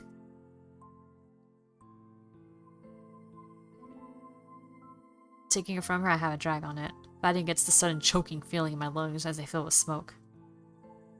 To my embarrassment, I fail, wheezing and hacking my lungs out. I feel flustered, but maybe I haven't lost too much face in Rin's eyes. Here you go, you can have this back. It's less unpleasant on the second try, but I still pass the cigarette back to Rin. We're like a pair of budding delinquents in middle school, sneaking their first smoke out of sight of their teachers and parents. Well, I suppose it's not like. That's exactly what we are. After a while, the cigarette has shrunk most of the way down to the filter. Rin is still looking quietly out at the skylight. With her looking out there, the silence inside the atelier seems to deepen even more. Are the cogs of creativity turning behind those eyes right now? Do another one. I mechanically pick another cigarette, light it, and place it on Rin's lips. And she takes a few quick puffs and moves it awkwardly around with her lips. Fake it. Not understanding her goal worlds, I glance over at Rin. Looks like she's having trouble with the cigarette. Oh, I think she meant take it. Pick the cigarette from her lips and place it on mine, abandoning common sense and good reason while I do so. Ugh. What am I commended to people that don't, but nice to people that do? I don't like it technically. Like, I never liked the smell. I never liked the yeah, just the smell. The smell bothers me the most.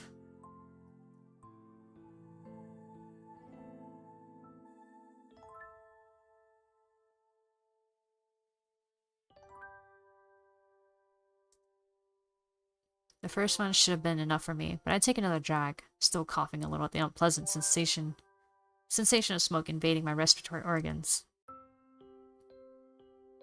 I remember doing something like this before. Or is unlike anything I've seen in either VN, except maybe Seiken. That VN is a trip and hard to get through. Oh. So, you have smoked? Doesn't look like it, though. Nah, I'm lying on my back, looking at the sky with you. Oh, I got the faintest feeling of Dijon mustard. No, Dijon mustard. Deja vu. Oh. The sky on the other side of the glass is slowly growing darker. It's unreachably high, yet the shimmering smoke seems to make it closer. I turn the cigarette back to Rin's mouth. Feels bad somehow.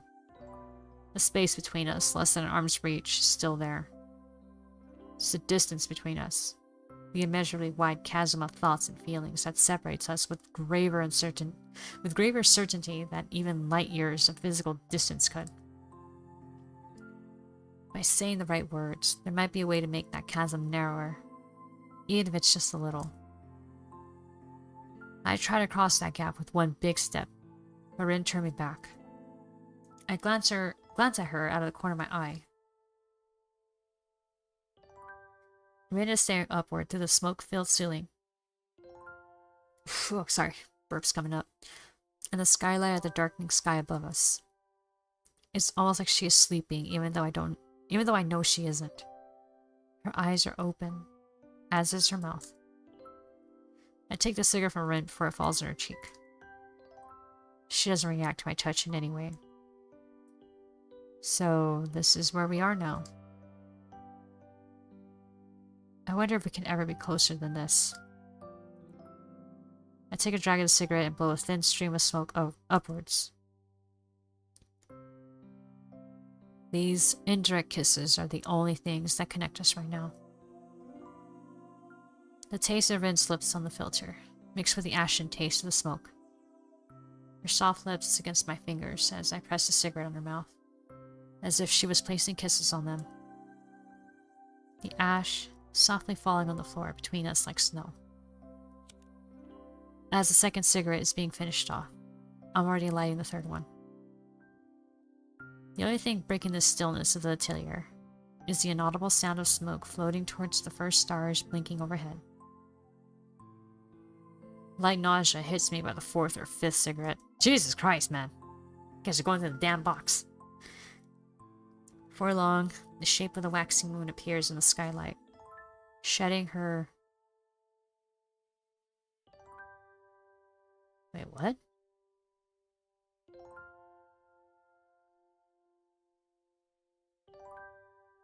Shedding her... I'm shedding her... I'm gonna skip that word. Shedding her light down on us. It'll be a full moon in a few days. Oh no, the shadow's about to come out.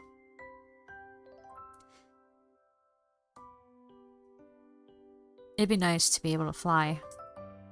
I flinched after realizing it was my own voice that gave birth to the remark. The bastard child of the most inebriating smoke and tiredness. You can't? You can? Sometimes I feel like it. Like I can do anything. I wish I felt like that too sometimes. I wonder if she hears the bitterness seeping into my words. The vicious cycle of unrequited feelings is poisoning me even now. I try to push the grim thoughts aside. My efforts meet with little success as my mind keeps swirling around what-ifs and if-onlys. Watching the moon slowly creeping higher, I realize that a long time has passed since I came here. It sobers me somewhat, but also reminds me of the sad status quo we're in now. It's late. I better get back to school. I stand up to leave, but Rin doesn't show any sign of rising up from the floor. She lies inanimate, as though all life had been sapped from her. Little wisps of smoke float about her, memories of the cigarettes we shared.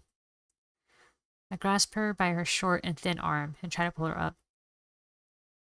To my surprise, she complies and stands up with some help from me. I notice how little Rin weighs, as if she were made of feathers. Are you going to stay here overnight? I have to. I haven't painted much in 3 days. I have to find out how I can start painting. Maybe the smoke helps. Just take a break? That's no good. I have to do it. I can't paint anymore. I will be destroyed for real. Maybe you're just burned out. You've been working pretty hard. That would be bad. I wonder if this is it for me. I wanted to see how far I can go. Maybe this is it. The end. You just have artist block. It's not a big deal. That's the word for when you can't paint, right? I've had that before. Never like this, though. I pick up a brush and I want to put it down right away. And then I do. 3 days. It's like I've forgotten how to paint. I didn't think that was possible. Like, more impossible than Emmy growing wings and a tail. You need a break. I mean, I get that you're trying to go deeper inside yourself for your paintings, but it's really not that healthy to stay inside your own head for so long. I glance at the night sky visible through the window. A couple of stars are weakly twinkling above the city. They remind me of something I used to do, once upon a time. It feels so horribly long ago. Come on, let's go inside. Where? Just for a walk. I'll show you my secret place. I don't know if it works in this town, but we can try. In any case, you need a break. And probably something to eat. Come on. You need to get your thoughts away from this for a while. When they're troubled, most people escape from their unhappy lives into a world of fantasy. I did that before, and still do today, reading books endlessly, immersing myself in their world rather than my own. Rin's escape should be the other way around. Should be the other way around, though. Out of her inner world and into the real. Rin doesn't look happy about this, but I ignore her. At least she's somewhat cooperative, walking after me as we head down the stairs and then down the sidewalk. Night has fallen upon the town. The gentle summer night, smelling of flowers and hot asphalt. The sunlight is replaced by shining neon colors and bland yellow streetlights. The air is easy to breathe, as if the air pressure was noticeably lighter than usual. The feeling of daytime in the hot summer has lasted long into the evening and night. I grab Rin by her sleeve like I've seen Emmy do, and to my surprise, she obediently follows. Pale streetlights fight against the all-enveloping darkness as we walk together. The guide and the guided, although neither knows neither knows the destination. But it doesn't matter. This is the one moment where the usual silences that become a ritual between me and Rin at last fit perfectly. We walk side by side, choosing directions on impulse or inspiration. Sometimes we find ourselves back at the street we'd already been once or twice. Sometimes we find new streets. All of them look asleep. Rin doesn't ask where we're going. Maybe she doesn't care. Maybe she knows I don't have an answer. The silence of the night isn't scary. After all, the lights drive most of it away. The air grows cooler as the moon progresses along its journey in the cloudless sky. Few cars roam the streets at this hour, and even fewer people are on the sidewalk. The apparent lack of nocturnal life is somehow befitting of this place. There are around-the-clock shops and cafes, sure, but the atmosphere is like the town itself is slumbering. A town that sleeps 8 hours a day. The city I grew up in, bathed in the electric glow of a million light bulbs, never slept. I have seen it for myself. It's not the first time I've done this. It happened one of the first times I was home alone. Both my parents had business trips that neither could cancel, so they deemed me old enough to survive 2 days on my own. Their misplaced trust in me did not go to waste as I proceeded to spend the entire night out walking around the city. Even afterward, I couldn't say what made me stay downtown longer than I intended after school. I didn't feel like going home, so I stayed through the evening and eventually through the entire night. I walked long concentric circles around a landmark chosen at random. For some reason, the nighttime city felt fascinating. So I walked its streets. At every intersection, it was possible to choose your direction at random because they all led nowhere. The aimless wandering made me see things differently. I hope it'll do the same for Rin. We stopped to buy some hot coffee and snacks from a vending machine, and then locate a bench where we sit down to eat. There's no time in the night of the town, so we spend an unknown amount of it just sitting there, observing the stillness of the usually vivid townscape. Still, it's getting very late, and soon it'll be getting very early. So is this it? Hearing Rin's voice surprises me.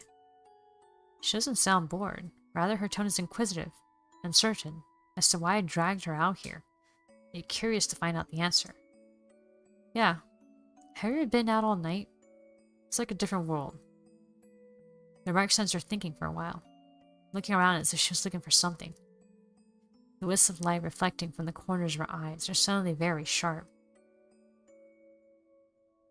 It's not a different world. It's the same, just asleep. What do you think this town is dreaming of? Maybe something like car sheep or building sheep? Where are dreams always about sheep? I've never seen a ship-related dream that I can remember. Do androids dream of electric sheep? Do different towns dream of different things? Probably. How could they not? I answered half jokingly, half spurring her on. For the first time tonight, it seems like a bit of Rin's life has returned to her. She doesn't continue her list of rhetorical questions, though. Instead, she leans back a little and looks up at the moon, traveling above the town. Okay, hang on. Water break.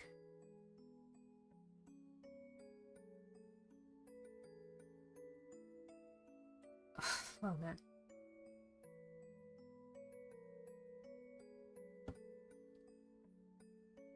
Okay, that's better. The cool breeze blowing between the buildings seems to steal the conversation away before it even really begins. It's too bad. It looked like Rin would get out of her blue mood. I wish I could somehow know the right things to say. But I realize I can't do that, the way I am now. I'm too far apart from Rin. I haven't really managed to crack her open. She's just too complicated. It's like she's open to everything, equally... Oh, God damn it. Hold on, burps are coming up again, damn it. Every time I fucking drink, why? Equally disinterested in everything from the outset. In truth, she's locked tighter than anyone else I know. Even myself. Sometimes she locks herself inside that inner world, shutting everything else out. At other times, her thoughts flow freely from her mind, not organized in any fashion that would make them intelligible for the rest of the world. What comes out in the form of paintings I can't interpret. To me, it's just a sea of colors and shapes, not a message. This is the part Katawa Shoujo that makes me the most nostalgic. Yeah, I mean, I've done something similar, but not in a big city. Like, I've done... Okay, well, when I was a teenager and my parents were, like, starting their divorce and stuff, I remember my dad with nowhere else to go because my mom kicked him out of the house and all. He went to go live with one of my aunts nearby. A lot of the time, me and one of my cousins, like, you know, from that aunt, who's been, like, the closest cousin I've ever grown up with. We've kind of, not really say drifted apart, but we always seem to pick up where we last left off every time we meet up. She just lives further away, and so do I, so it's kind of hard to meet up now. But anyway, but yeah, me and her, we would always, like, sit outside, either the front yard or the backyard. Usually it's the front yard. And we just, like, stargaze, talk, and it came to a point where, I guess we started getting, like, kind of antsy, and we're like, you know, let's move, let's walk. So we started walking around, like, because where she lived, she was in a cul-de-sac, so it's easy to do loops there. And eventually it went from loops to just going through her neighborhood. Which, in hindsight, wasn't really a good idea, because where she lived, the city in particular, that part of the city, it was a little sketchy. And we're doing this at, like, 10 p.m.? Yeah. Sometimes continuing until midnight. And, yeah, at the time, you know, when you're a teenager, you don't think these kind of things happen to you, so you're just like, whatever, you know, doing it. I remember as we grew older, we looked back at that, we're like, wow, that was stupid. We're two girls walking in the middle of the night or in the neighborhood in a sketchy part of the city and all. anything could have happened to us and no one would have known. Our family would not have known until it was too late. Luckily, nothing happened, though. I mean, we just had, like, this weird mentality of, like, oh, well, it's two of us together, we'll be fine, you know? But... no. It's not fine, because two girls could still be easily overpowered, you know? Yeah, not the best thing I've done, but... at the same time, it was pretty great doing those walks. Because we talked about so much. And she was like at the time like one of the few people that really like got me. So yeah. I'm living remotely near cities, I can't relate. Oh, you can't. Sorry. She's too far away. I now know it's a bad idea to try to reach for her in the way I did. But I can't help liking her. I look at the fingers of my right hand, trying to remember what Ren's lips felt like against them. I was about 13, so I'd just go walking. 2 to 4 a.m. About 2 hours later, did it with my friend when we stayed. We stayed where my mom was out. Oh, dang. Alright, well, you know it's like Icarus.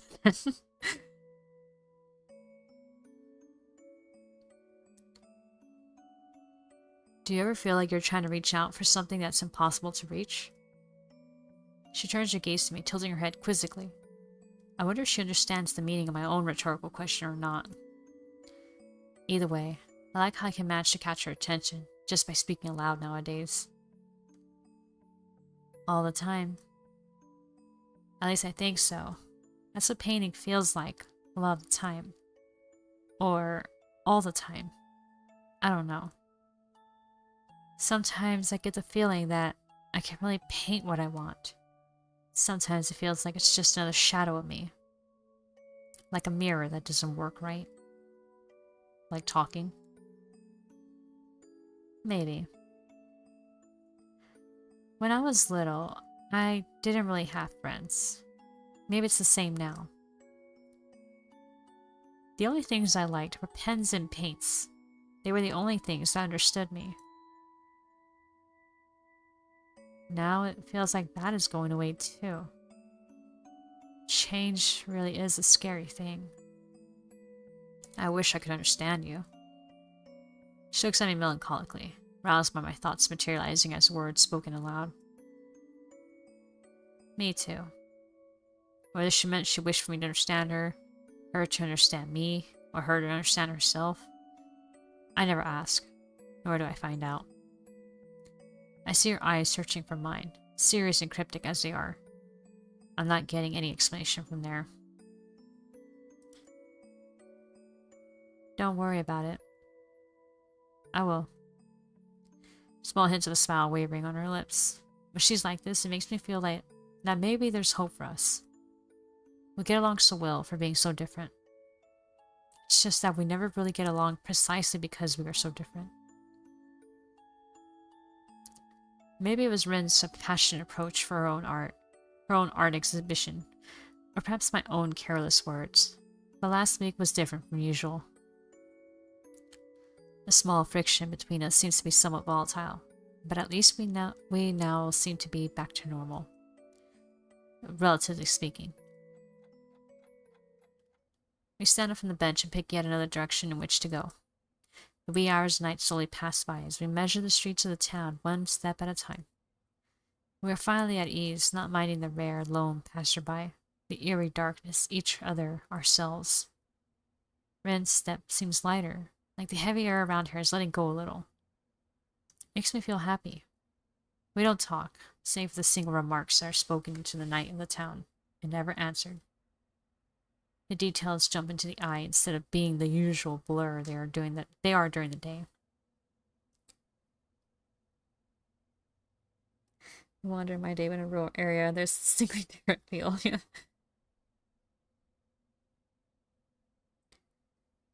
Yeah, I mean, can't say that the neighborhood was busy, at least during that time of the night that me and my cousin walked around. Like, there was just only one part of where we walked in our loop that was actually on the street.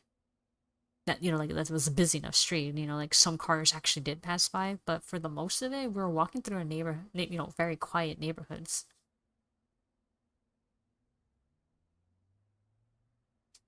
It's a nice sense of freedom, and the world feels empty.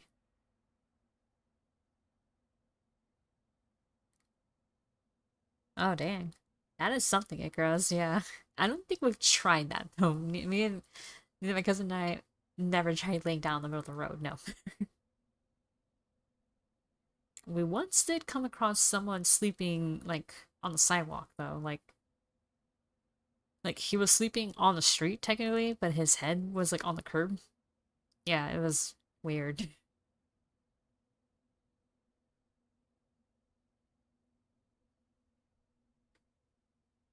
And we didn't see him in, like, the past couple loops that we did, like, walking around. So during that one, when we saw him, like, just suddenly there, we're like, okay, let's go inside now. Let's go home. As the sky above the town changes from deep, dark blue to gray, I know that our night is soon ending. It's almost morning. Ren looks up too and nods at me. It's true. The coming light of morning is creeping through the sky, climbing higher by the minute. It feels surreal. The sun won't come up for a while. I get the feeling that the end of this night really is here and now. Should we head back? Ren nods again, twice, her hair waving in the breeze that seems to be heralding the coming dawn. Abruptly, she takes off, taking the lead in this walkabout on which I'd brought her. It seems she really is in a better mood. This too makes me feel happy. Ren's navigational skills are probably not much better than mine, but we eventually find ourselves in front of Sai's place. I don't know if this was any help. I did this once before, but it was more because of a stupid impulse or maybe restlessness back then. Maybe this was a silly idea and didn't really help you at all. It's just not just an answer. So, do you know how you're gonna destroy yourself now? I have some ideas. I don't want to see you for a while. Don't come and see me. Do something else. Her ultimatum catches me completely off guard. What the hell? What's that about? You said before that you didn't mind. Oh shit. That you're supposed to... You weren't supposed to lay in the road. I was kind of afraid from those rolls. Oh, I see. So you just saw something like, hey, I can never do this, let me do it. Just because you can. It's the wild unknown of what lurks in the blackness that chases us. Oh yeah, that would be really scary actually, of walking around a rural area. You don't know what's hiding in the bushes and the darkness. You know if an animal's gonna fucking pop up. Okay, okay, I mind now. It's just for a while. I have to do this alone. I don't like that. Why? Oh, fuck. I don't like where this is going. I don't like the music. I don't want it to go like this. Why? I just don't want to feel this distance between you and me. She tilts her head like a bird, her eyes narrowing a little as she thinks. Then you can touch me. What? You can touch me, if you want. You'd feel better, right? I don't know. Try. Where do you want me to touch you? Oh, this is a little weird. No boobs or left ear. Other than that, you can decide. Fine. That's very specific, the left ear. I raise my hand hesitantly, even though I don't know why I'm actually doing this. Her eyes tell me that she's not going to explain. 1,000 thoughts race through my head as I slowly bring my hand closer to Rin's face and press 3 fingers against her pale cheek. She feels soft and cold. She closes her eyes on contact and visibly relaxes. I can feel her soft breathing, her muscles releasing tension as my fingertips caress her cheek. She doesn't rest her head against my palm or anything else you expect a girl to do in this sort of situation. In fact, she hasn't reacted at all, save for those now shut eyes. Once I withdraw my hand, she opens them again. It might just be an illusion created by the timid morning sunlight playing with my eyes, but Rin looks like she's holding back a smile. This is the problem with our relationship. Half the time I have no idea what is going on, and the other half I just fail to understand why things are going on like they are. As usual, I'm not going to get an explanation. Rin merely takes a step towards the door. See you later.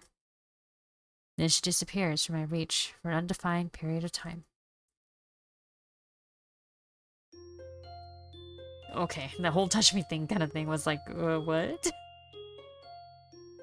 That was very direct. I hold true to my promise of honoring Rin's request, even if it's against my own will. Aww. I try to redirect my focus to my studies, but end up zoning out during classes, and doing only the minimum amount of work required. Still, I start looking into my post-high school options a bit more seriously. I pore over university brochures and various career paths. I'm good at studying, so I want to go to a university. I'm pretty sure I can get into a pretty decent one too. The only problem is deciding which subject would be the best. Ghost stories. Oh yeah. Fucking ghost stories.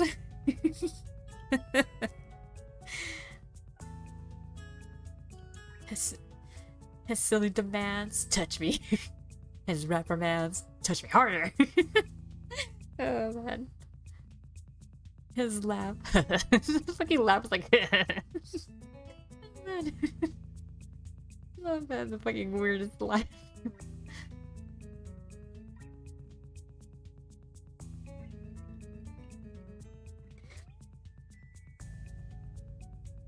Share Tommy, I understand now that it would never work out between us.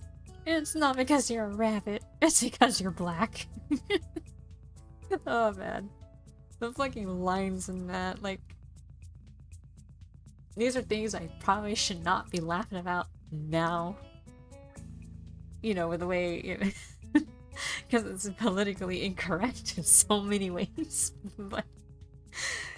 Oh well, I never said I was a good person, now did I? I will laugh at it, and it still makes me laugh.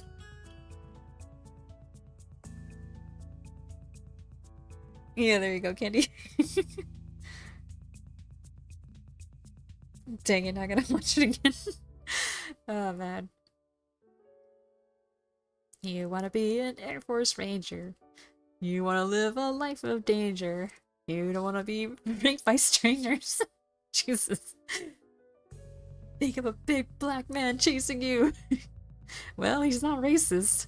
Not really, he was like 0.2 seconds faster. Utterly unhinged up, it's actually legendary. Right? And to think, the freaking sub was so shit that they were like, you know what? We tried to dub it seriously, we don't give a fuck anymore. Do what you want, have fun. It really did seem like they all had fun. I go watch reactions to it incredible watching the reaction. People who have never seen it, oh my god. My first experience with it, I actually found it on Tumblr. And then from Tumblr, that's when I found the other, like, different parts of it. Because someone did a compilation, and they had, like, 3 total videos of it. And I watched through all of them, and my god, I died so many times, like, watching it. All the best jokes in it. Oh man. I should probably watch it again after this. It's been a minute for me too. Kenji ridicules me about subjecting myself to the control of feminist teachers when I tell him about trying to get into university. I don't ask him about what he wants to do in the future. I wonder what Rin thinks of her own future. I bet she's not as lost as I am. And if she is, it's probably in some completely different way. I feel somewhat disappointed in finding out that I can't stop thinking about her.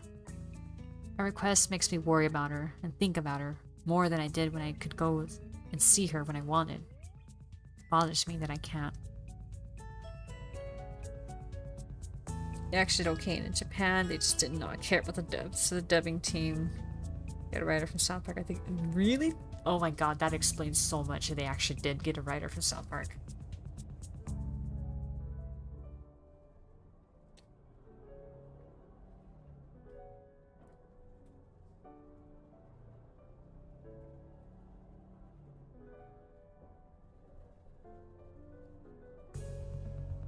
Well, you know what? I am glad they did not care about the dub. Because for it to come out in fucking comedy gold the way it did, it's perfect. As expected, I eventually crack. Late one afternoon, I get on the bus heading downtown. I try to avoid explaining to myself exactly why I'm doing this, and keep thinking about other things for the entire duration of the trip. After a 5-minute walk, I'm standing in front of the gallery. I walk past it to the door of the atelier. At the last moment, I lose my courage to continue on all the way to the next corner, at which point I turn back. Will Rin hate me if I go and see her? I wonder what she's like when she's angry. I've never seen her angry. The worst thing would be if I actually ruined something by going to see her, like she seemed to imply would happen. But there's no way that can be true, can there? It's just one of her quirks. I walk back down the street and end up passing the atelier door for the second time. Well, this time, as I continue all the way to the gallery, its owner is standing just outside the door, watching me. I thought that was you. What are you doing? I really don't want to explain the circumstances between Rin and me, so I get flustered and end up mumbling something unclear. She takes stock of me, and then sighs deeply, looking wryly amused somehow. I hope she didn't misunderstand. Bunch of rumors did have an actual writer. Yep. Would you like to come in? Your teacher's visiting. We were discussing Ren's exhibition. Thanks for the invitation. But I really should. Don't be shy now. Come on in. I follow Sai inside, finding that our art teacher indeed is there. Mamiya is standing at the big desk, contemplating what looks like an invitation card. Look with a cat dragged in. I feel like whoever did the art for these two are two completely different people. It's just a big shift in style. Nikai, hello there, my boy. He doesn't seem to be at all fazed by my appearance. How do you like the invitations? Whoa. I glance at them quickly. They're kind of fancy, with one of Rin's paintings printed on the front cover in shiny gold writing. They look fine to me. They're magnificent. I absolutely love the design. And the embossed gold lettering? Fabulous. Good pre-work too. You need to tell me, where do you get these done? What does Rin think? I haven't asked. She said she'd be fine with my decision anyway. Mamiya laughs boisterously, still turning the gold letter card in his hands. That's my girl. She wants to focus on the essentials only. Good for her. I feel all the meals have the same art. You know, you have a good point. I think the old man that was like in the antique shop, I think he had like a similar style to this guy. Mucho kind of has it too, now that I think about it. And the nurse. Only the girls are like drawn differently. Like Emmy's mom was like the, you know, like this lady's style.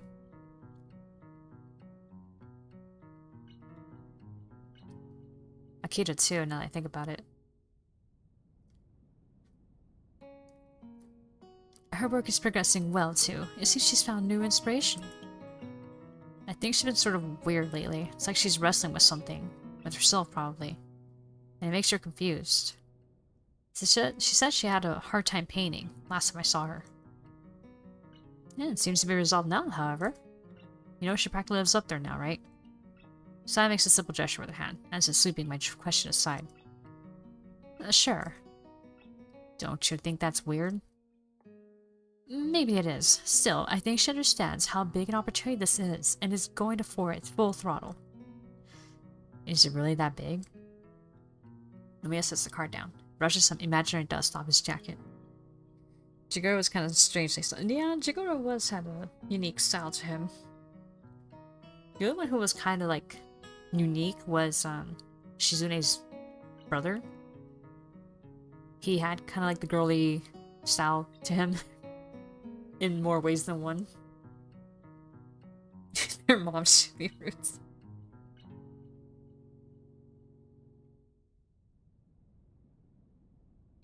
We've only seen Emi's mom. Hako's parents are dead. We never seen Lily's. We only heard Lily's. And we never seen Shizune's. And we have no idea what Rin's parents look like.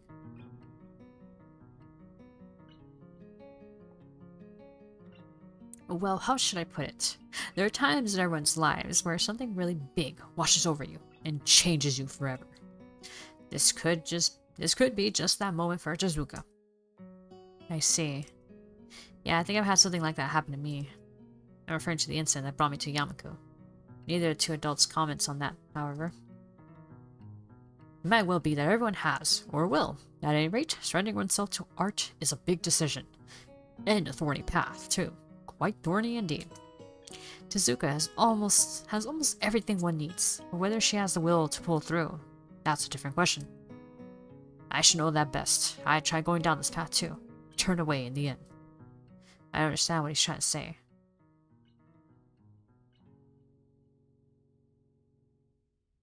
Oh, this is, alright.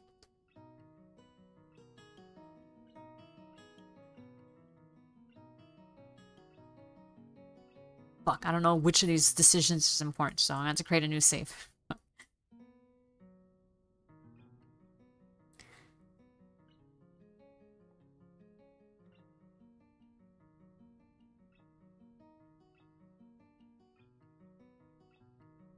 Okay, turn. Why'd you turn away from me and Arnest? Is that why you're supposed to?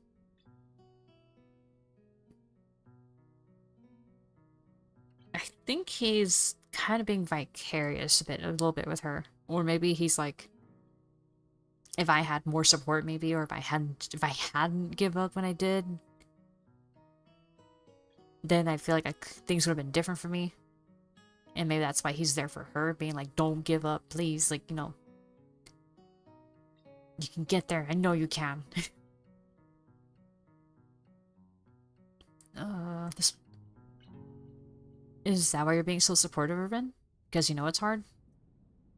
Sai answers me instead of the art teacher. Maybe. Partially. Does it bother you? Well, no, I'm not saying it's a bad thing either, I just don't get it. Like the Atelier. It's an amazing place, but it's not been used in who knows how long. And now that Rin came along... 17 years and 4 months. I raised my eyes to meet Sai's. A calm, calculating stare, not unlike Rin's own, is fixed upon me. Nomiya's usual smile has suddenly died too. Wait, what the fuck is happening? Yeah, that's what I'm wondering. What's happening? Feels like the air pressure in the gallery has suddenly dropped, along with the temperature. That is how long it's been since someone worked there. Oh. I guess there's a story to everything. Sai crosses her arms with a quiet sigh. Whoa, what the fuck? The music's getting serious. It leans against the table. The Atelier belonged to my husband. He was an artist too. He lived up there. Well, we both lived up there for some time after we got married. We actually met through him, as a matter of fact. Oh wait, no, that's Nomiya, whoops. We actually met through him, as a matter of fact. That's right. Anyway, we were young and foolish, or at least I was. We were studying art at the same school. Art history for me, painting for him. And as he just said, this was about the time I met your teacher. Oh. Anyway, I fell madly in love with this person. Or maybe with his heart. He was brilliant. His genius just shone so brightly whenever he put a brush to canvas. Her voice takes on an almost reverent sort of tone as she reminisces about her husband. I look at her hands and notice that she's not wearing a wedding band. And on top of that, she keeps speaking in the past tense. Okay, so he's dead. Well, that's one way to make the paintings valuable. Jesus. The artist has to die. Because then the works become finite. There'll be no more, and when there's no more, they become rarer. He really was the kind of artist who would make history books, one with a direct line to God. That's what I thought, anyway. Silly, isn't it? I think we all knew that he was something else back then, even the teachers. That genius, well, I'd say it consumed him. Everything, absolutely everything was up. Or even me. It just wasn't as important. It seems that artists can't look at their work as just a job, you know. It's something more fundamental to them. It was hard to live with a person like that. Hard to be married to a person like that. She takes a pause and looks to see if I understood. I guess the point of the story hasn't emerged yet. That or I missed it. So, how did you cope with it? My question, probably the exact one she was waiting for, draws a dry chuckle out of her. However I could. Sometimes it was hard. Sometimes I fooled myself into believing he would change. I pursued my own things too, so it was easy just to let him be. It's not like you can stop an artist from painting if he wants to paint. Plus, being with an artist is fascinating. I can't say that I hated it. Art schools are full of all sorts of posers and pretentious schmucks, but true artists are lovely people in general. I think that's why your teacher has taken such a shine to our little kitten. She really has the makings of an artist, and a good one at that. She wants to paint. She must paint. Quite so, she's the best student I've ever had. It's just about her finding her own way now. Maybe that's why I wanted to give her this chance. If she goes to an art school, it'll be good for her. Artistic expression is about finding one's own place to be, your own limits, and then working with that. To expand them, to break them, whatever works best, but you have to know the limits of what you can do. Anyway, long story short, my husband was a person without these kinds of limits, and a unique individual. But a human being can't endure a thing like that. He died young. After he was gone, I couldn't stand the atelier anymore, and tried to forget it. That kind of thing happens. You could say that his flame was bright, but brief. Her story comes to an abrupt end, but it doesn't seem like she's going to go any further. I made a choice with the invitation cards lying on the table, as if doing something just for the sake of doing it. But what if Rin is like your husband too? What if she's a person who has unlimited potential?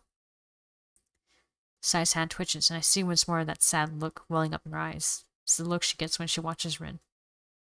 The look by which she remembers her husband. I doubt it. Sai stands up and digs into the pocket of her jacket for a cigarette and a lighter. Her hands are shaking. I'm going out for a smoke. Wordlessly, Nomiya and I both decide to follow her after a moment. It's very dark outside. Sai is standing with her back to us, taking sharp occasional drags in her cigarette. Its weak amber glow illuminates her face, framing her sharp jawline. Maybe it's best to call it a night. Give your lift back to school if you want, Nakai. You're not going anywhere, Shinichi. I need a drink. We're going to that place at the corner. Teacher looks at the old lady and then shrugs at me apologetically. It's no problem. I'll just catch the bus back. I'm headed upstairs to see if Rin will come back to school with me, anyway. I think she's been staying overnight here too often lately. Sai locks the door. She went pretty close to him. Sai locks the front door of the gallery and links arms with the old art teacher. I feel strange looking at them. I wonder what it feels like to have friends who've been with you for decades, for most of your life. I can't imagine it. Two then start making their way down the street towards the bar in the corner. So I quickly head upstairs to the atelier door, ready to get to what I originally came here for. Oh god, oh god. I know it's overtime, but I'm curious to see in what state Rin is in. And at the same time, I'm scared. I climb upstairs and enter carefully. The room is dark because of the quickly falling night, and I can see Rin. Or rather, her silhouette sitting on the floor. So she's got her inspiration back, like Sai said, and moved from easel to painting on the floor. Before I managed 5 steps, I stopped, frozen in my tracks. Oh god.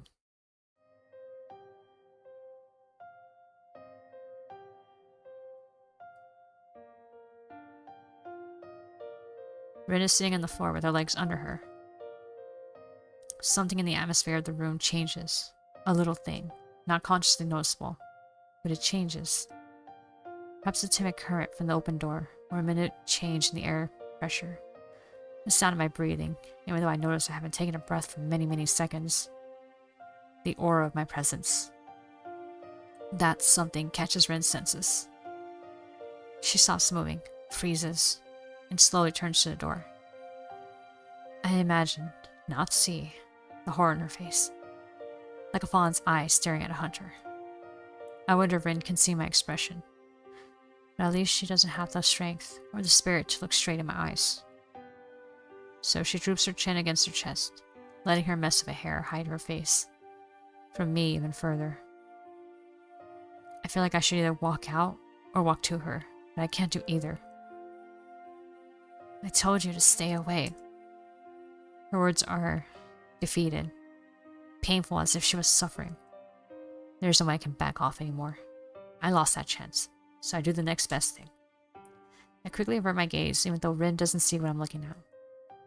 I'm sorry. I didn't think... It's not like that. Her voice is raspy, shivering from held-back tears or something else. She is shaking, looking like she's physically in pain. Oh shit. It's not like that. Oh shit, she's doing another one. Okay. I had no idea what it remains to change, but I know now you have no idea what I've had to do and all the things that passed through. And I think I forget. I really don't. They just build up inside and grow and grow and grow until they flow out like a flow of everything that's ever been wrong. I can't take it. I can't think of the things I want because there's only so many things that I can think for. 6, 7, doesn't matter. It's never enough. I have to let this out. I have to destroy, forget it, and nothing else. Rin is mumbling her words into the air more than talking to me. It is a rambling, ranting, raving speech of a lunatic, even and steady in tone, but taking the form of a never-ending stream of words, almost simultaneously spawning from between her lips. It feels like she forgot it is me who is present, or that someone actually is present. Maybe she vaguely recognizes what is real and what is not. Maybe in her mind, I am a voice inside her head. She looks more broken than I imagine a human person being capable of. And the hospital and school have given me some real perspective on that. I remember the hazy blue smoke, and myself wondering what Rin would do for the sake of art. The realization that Rin really is always serious hits me with its entire weight. She really and truly would destroy herself if her art required it. I thought she was so silly with her strange ways, talking about personal change as if it was something sudden and concrete, like waking up. I had no idea. This is her, laid bare in front of my eyes in all possible meanings of the word. Complete isolation here in the top floor of this building, in this room, in her mind. Day after day working on her paintings with no heed paid to anything else. Breaking herself to reach that which she wishes to reach. Why does she have to do this? I'm trying to connect the pieces, but I don't understand. I feel sad, scared, excited, disgusted, worried, and another emotions I can't remember the name of now. I feel conflicted. I should go. I'm really sorry. It doesn't matter. My voice is dry and quiet, like sandpaper coming out of my throat. I really am sorry. Sorry for seeing this. I don't want to see Rin like this. All I can see is her sadness, her stress and despair. Is this what a limit means? How could Sai no me let Rin go this far? Or is it me who is to blame? To fill in some context, Hisao walked in on her while she was taking care of it. Oh.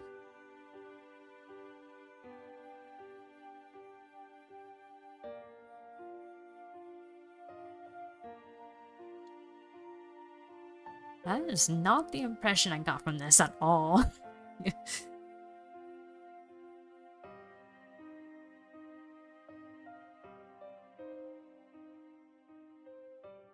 almost walk out right there. At the last moment, I turn around, steel myself, and walk to Rin to crouch down behind her and lightly touch her forehead.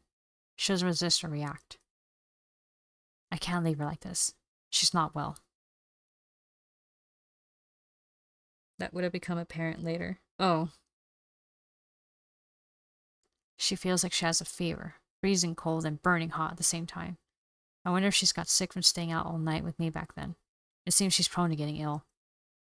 There's a blanket on the couch, but I wrap my arms around Rin instead of fetching it. She does not resist my clumsy hug, only slumps her head lower, deepening the shadows, hiding her face from me. What are you doing? Nothing. I am not embracing her out of love, nor out of forgiveness.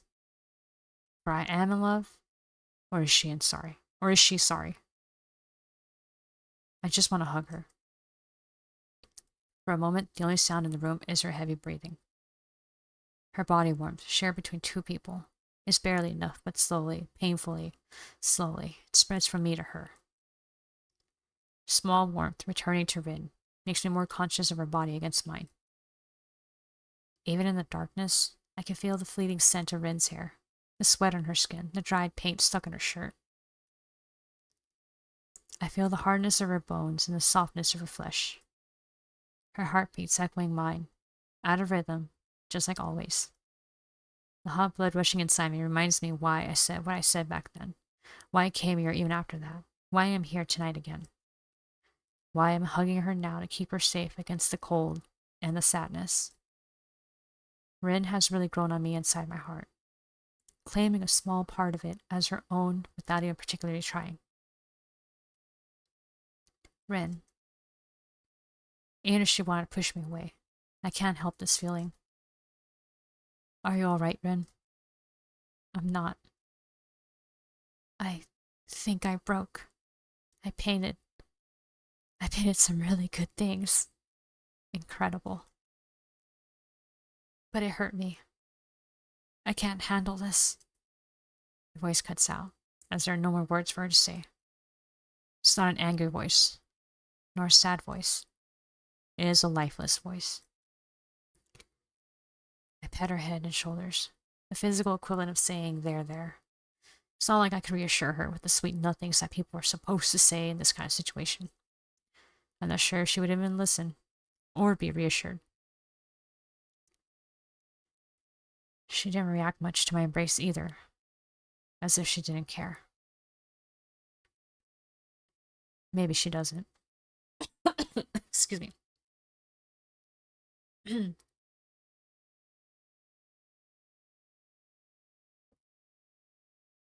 At least she doesn't care if she looks sad or not. There are no facades, no attempts to explain herself. No false happiness. Rin is honest. Oh. Alright, so that jumped into that, didn't it?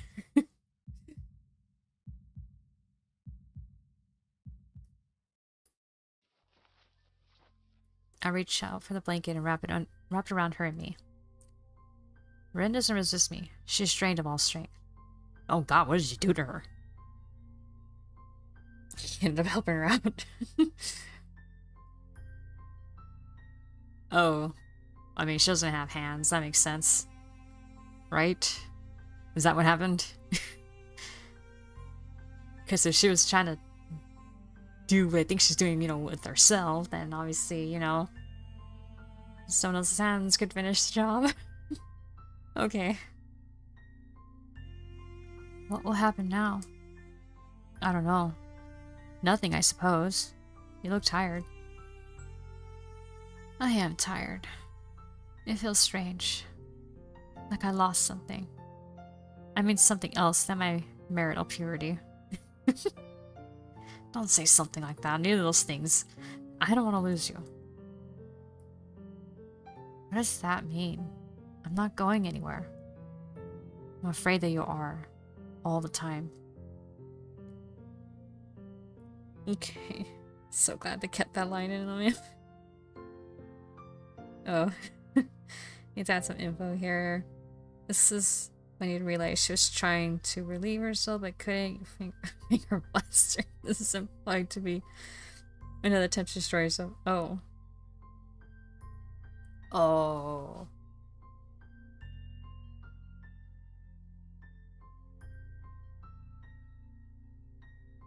She wasn't like using objects, right? Because, like, okay, a way to destroy yourself, at least in that, in a way, losing more of your innocence. Which, if we really want to go into it further, that'd be like, and I'm assuming this is the case, that, she is a virgin, so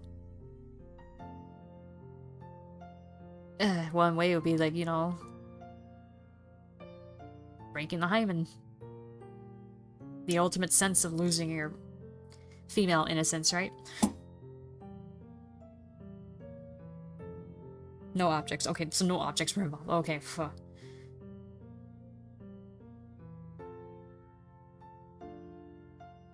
Okay, so maybe, okay, so it wasn't like that full on, like losing your virginity like that in such a way. But she still did something sexual, which I'm pretty sure, or maybe she has, I don't know, but it doesn't seem, if it's this much of a deal, that means she hasn't done it before. So to give into that, to experiment with that, it is in a way like,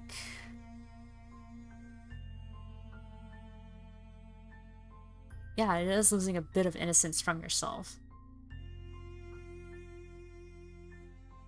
I mean, pretty sure at one point or another, all of us has done that at least once, right? Especially when you think about the first time.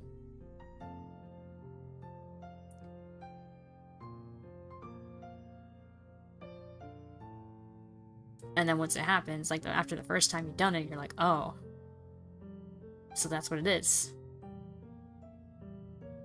And once you find out what it is and what it's done to you and what you know about it, then you're just not the same. You're never the same.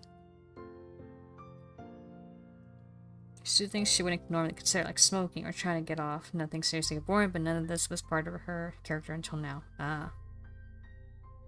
What's the pop intention?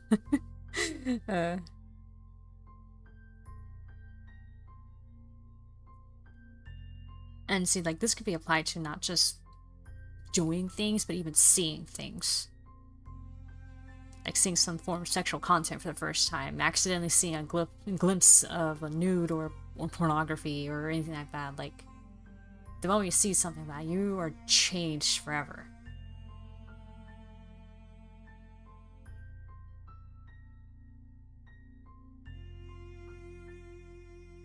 Because now you know it, now you've seen it. So it's kind of funny, like, when you think about it that way, that, people think that virginity is as much as, like, just that. Yes, there is a physical virginity, don't get me wrong, but the innocence, it spreads out in such different ways that it can be easily broken just from seeing something or in some cases, doing something.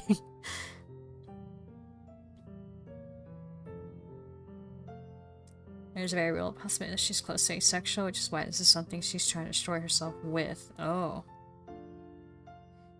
She doesn't get into it? Huh. Cut her mushrooms, that'll definitely give her inspiration. uh.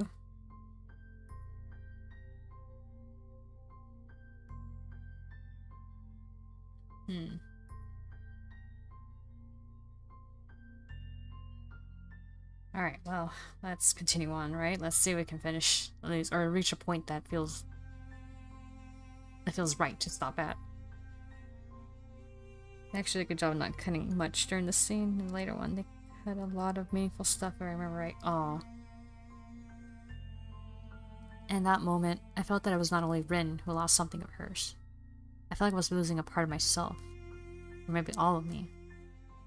But if you were to ask, what was it that I lost? I couldn't say, because I had already forgotten it. I broke another promise by coming out with my honest feelings to Rin. That's 2 in one day. I hate the distance between you and me. So every time it gets a little bit closer, I become afraid of losing it. That's weird. I guess so. Do you mind if I sleep a little? No, I guess you don't. You like watching, don't you? She closed her eyes and swallows with a loud gulp, trying to relax herself, fighting against the urge to paint. Yes, I do. Shirin moves her body in my arms, searching for a comfortable position in our very uncomfortable position. She leans against me, closing her eyes, as one last long breath out before settling into the steady rhythm of sleep. With her last moment of awareness, she whispers something to me, but I can't hear it. Rin, just sleep, Rin, just sleep, with a deep sigh that releases all remaining tension from her muscles. I try to shift around to place both of us more comfortably. It takes a while, because I don't want to wake up Rin, even though she probably wouldn't. But eventually, I find a position I am somewhat comfortable with. I lean against the soft cushions of the couch and breathe in the cool air of the interior. Rin's head rests against my chest, as if she were listening to my heartbeats. Echoes of her dream ripple as small twitches on her face, like a cat sleeping the mouse hunter's dream. The full moon, shining her pale light upon us from beyond the skylight, reflects from a blank canvas standing forgotten on the easel. Its whiteness is glowing against the dark night of the interior. Well, okay, that's a good point to stop.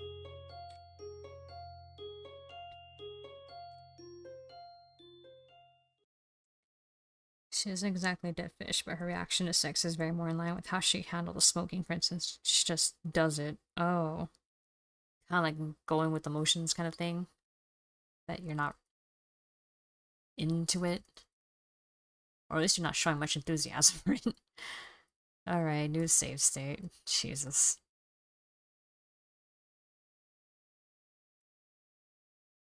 Can't recall it real well. I think I'm kind of meshing the two in my head. Okay, so they have one more scene together toward the end. Okay. Current scene, things you hate.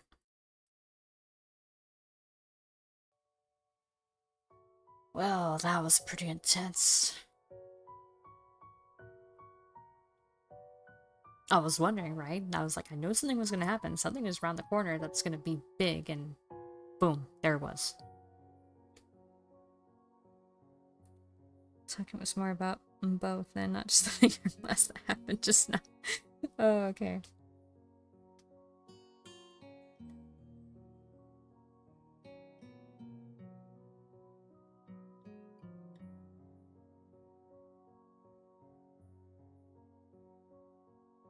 Wow, that's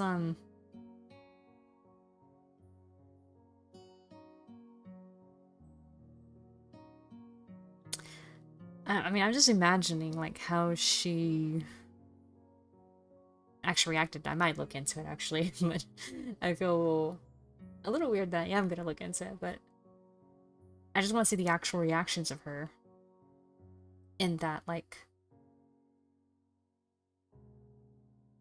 Because the way you guys are making it sounds like... like fan disservice. Like it doesn't sound like fan servicey, you know, like fan service is always like something good. Fan disservice is like, oh, I don't like that kind of feeling. And in this case, it sounds kind of uncomfortable in a way.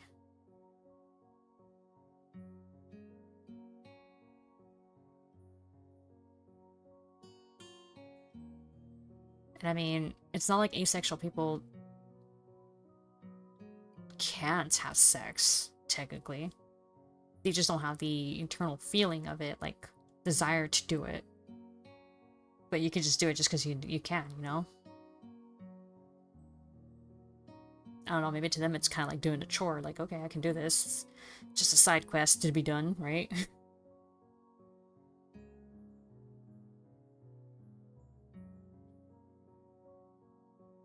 Or maybe, I don't know, maybe she might be demisexual? Maybe she actually needs to feel closer to someone to feel sexual desire? Who knows?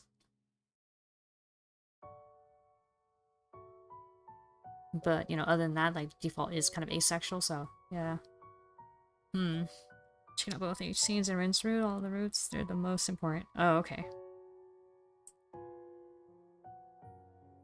Rin and Hanako have sex really very closely with their arcs, so missing them kind of oh, okay. So Hanako's is very important. Even more than Hanako, which was more about the aftermath. Sex for Rin is highly relevant to the arc as a whole. Okay, got it. Oh god. I just had the thought right now because I just saw Misha's face like over here in the corner there, like because technically Shizune's involved. Sex with her? You cheat on Shizune with her?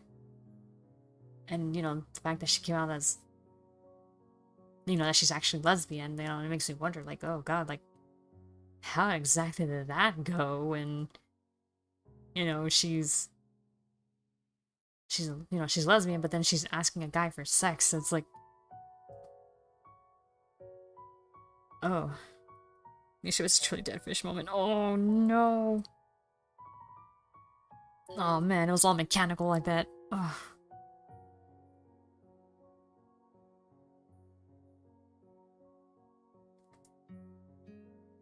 Well, that makes sense. Because obviously with her, like, she obviously kind of doesn't want it, but she's asking for it, but oh man. She's not enjoying it. You're just strong because it's not gonna turn her straight. Come on. Okay, oh. Wow, that was, something. Mm. I thought Hanako's route was intense. I'm gonna have to start ranking Ren higher than that.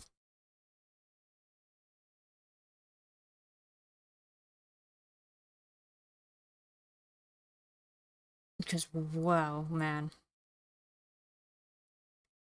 Already great shame, though, kind of heavy. Yeah, yeah, it was, yeah. Once I'm done with this, I'm gonna give like one final ranking of how I personally enjoyed the routes, which ones I enjoyed more and all that. But man, this is by far like the most intense route so far, like for me. I thought Hanako's was pretty intense, but no. Rin Rin's route is definitely giving her a run for her money on that. Two sides of the same coin, Hanako's up by motion. Rin is much more cerebral. Ah. Yeah, that makes sense. Alright guys, so we'll call it a night here. Oof, man, okay. Tomorrow will be Persona 3 Portable. I guess next week we'll finish off. Maybe I think we might be finishing off soon. I don't know. That was pretty big. Um, but we could be finishing this soon-ish. Well, we'll figure it out next week, I guess. Ugh. And then, yeah, Persona 3 Portable, and then we got Final Fantasy 14. Whoa, what a week. What a week it's been. Alright guys, so, that's sad. Have a good rest of your morning, day, night, whatever. I will see you guys tomorrow night. Persona 3 with Persona 3 Portable. So, until then, take care and have a good night. Bye bye.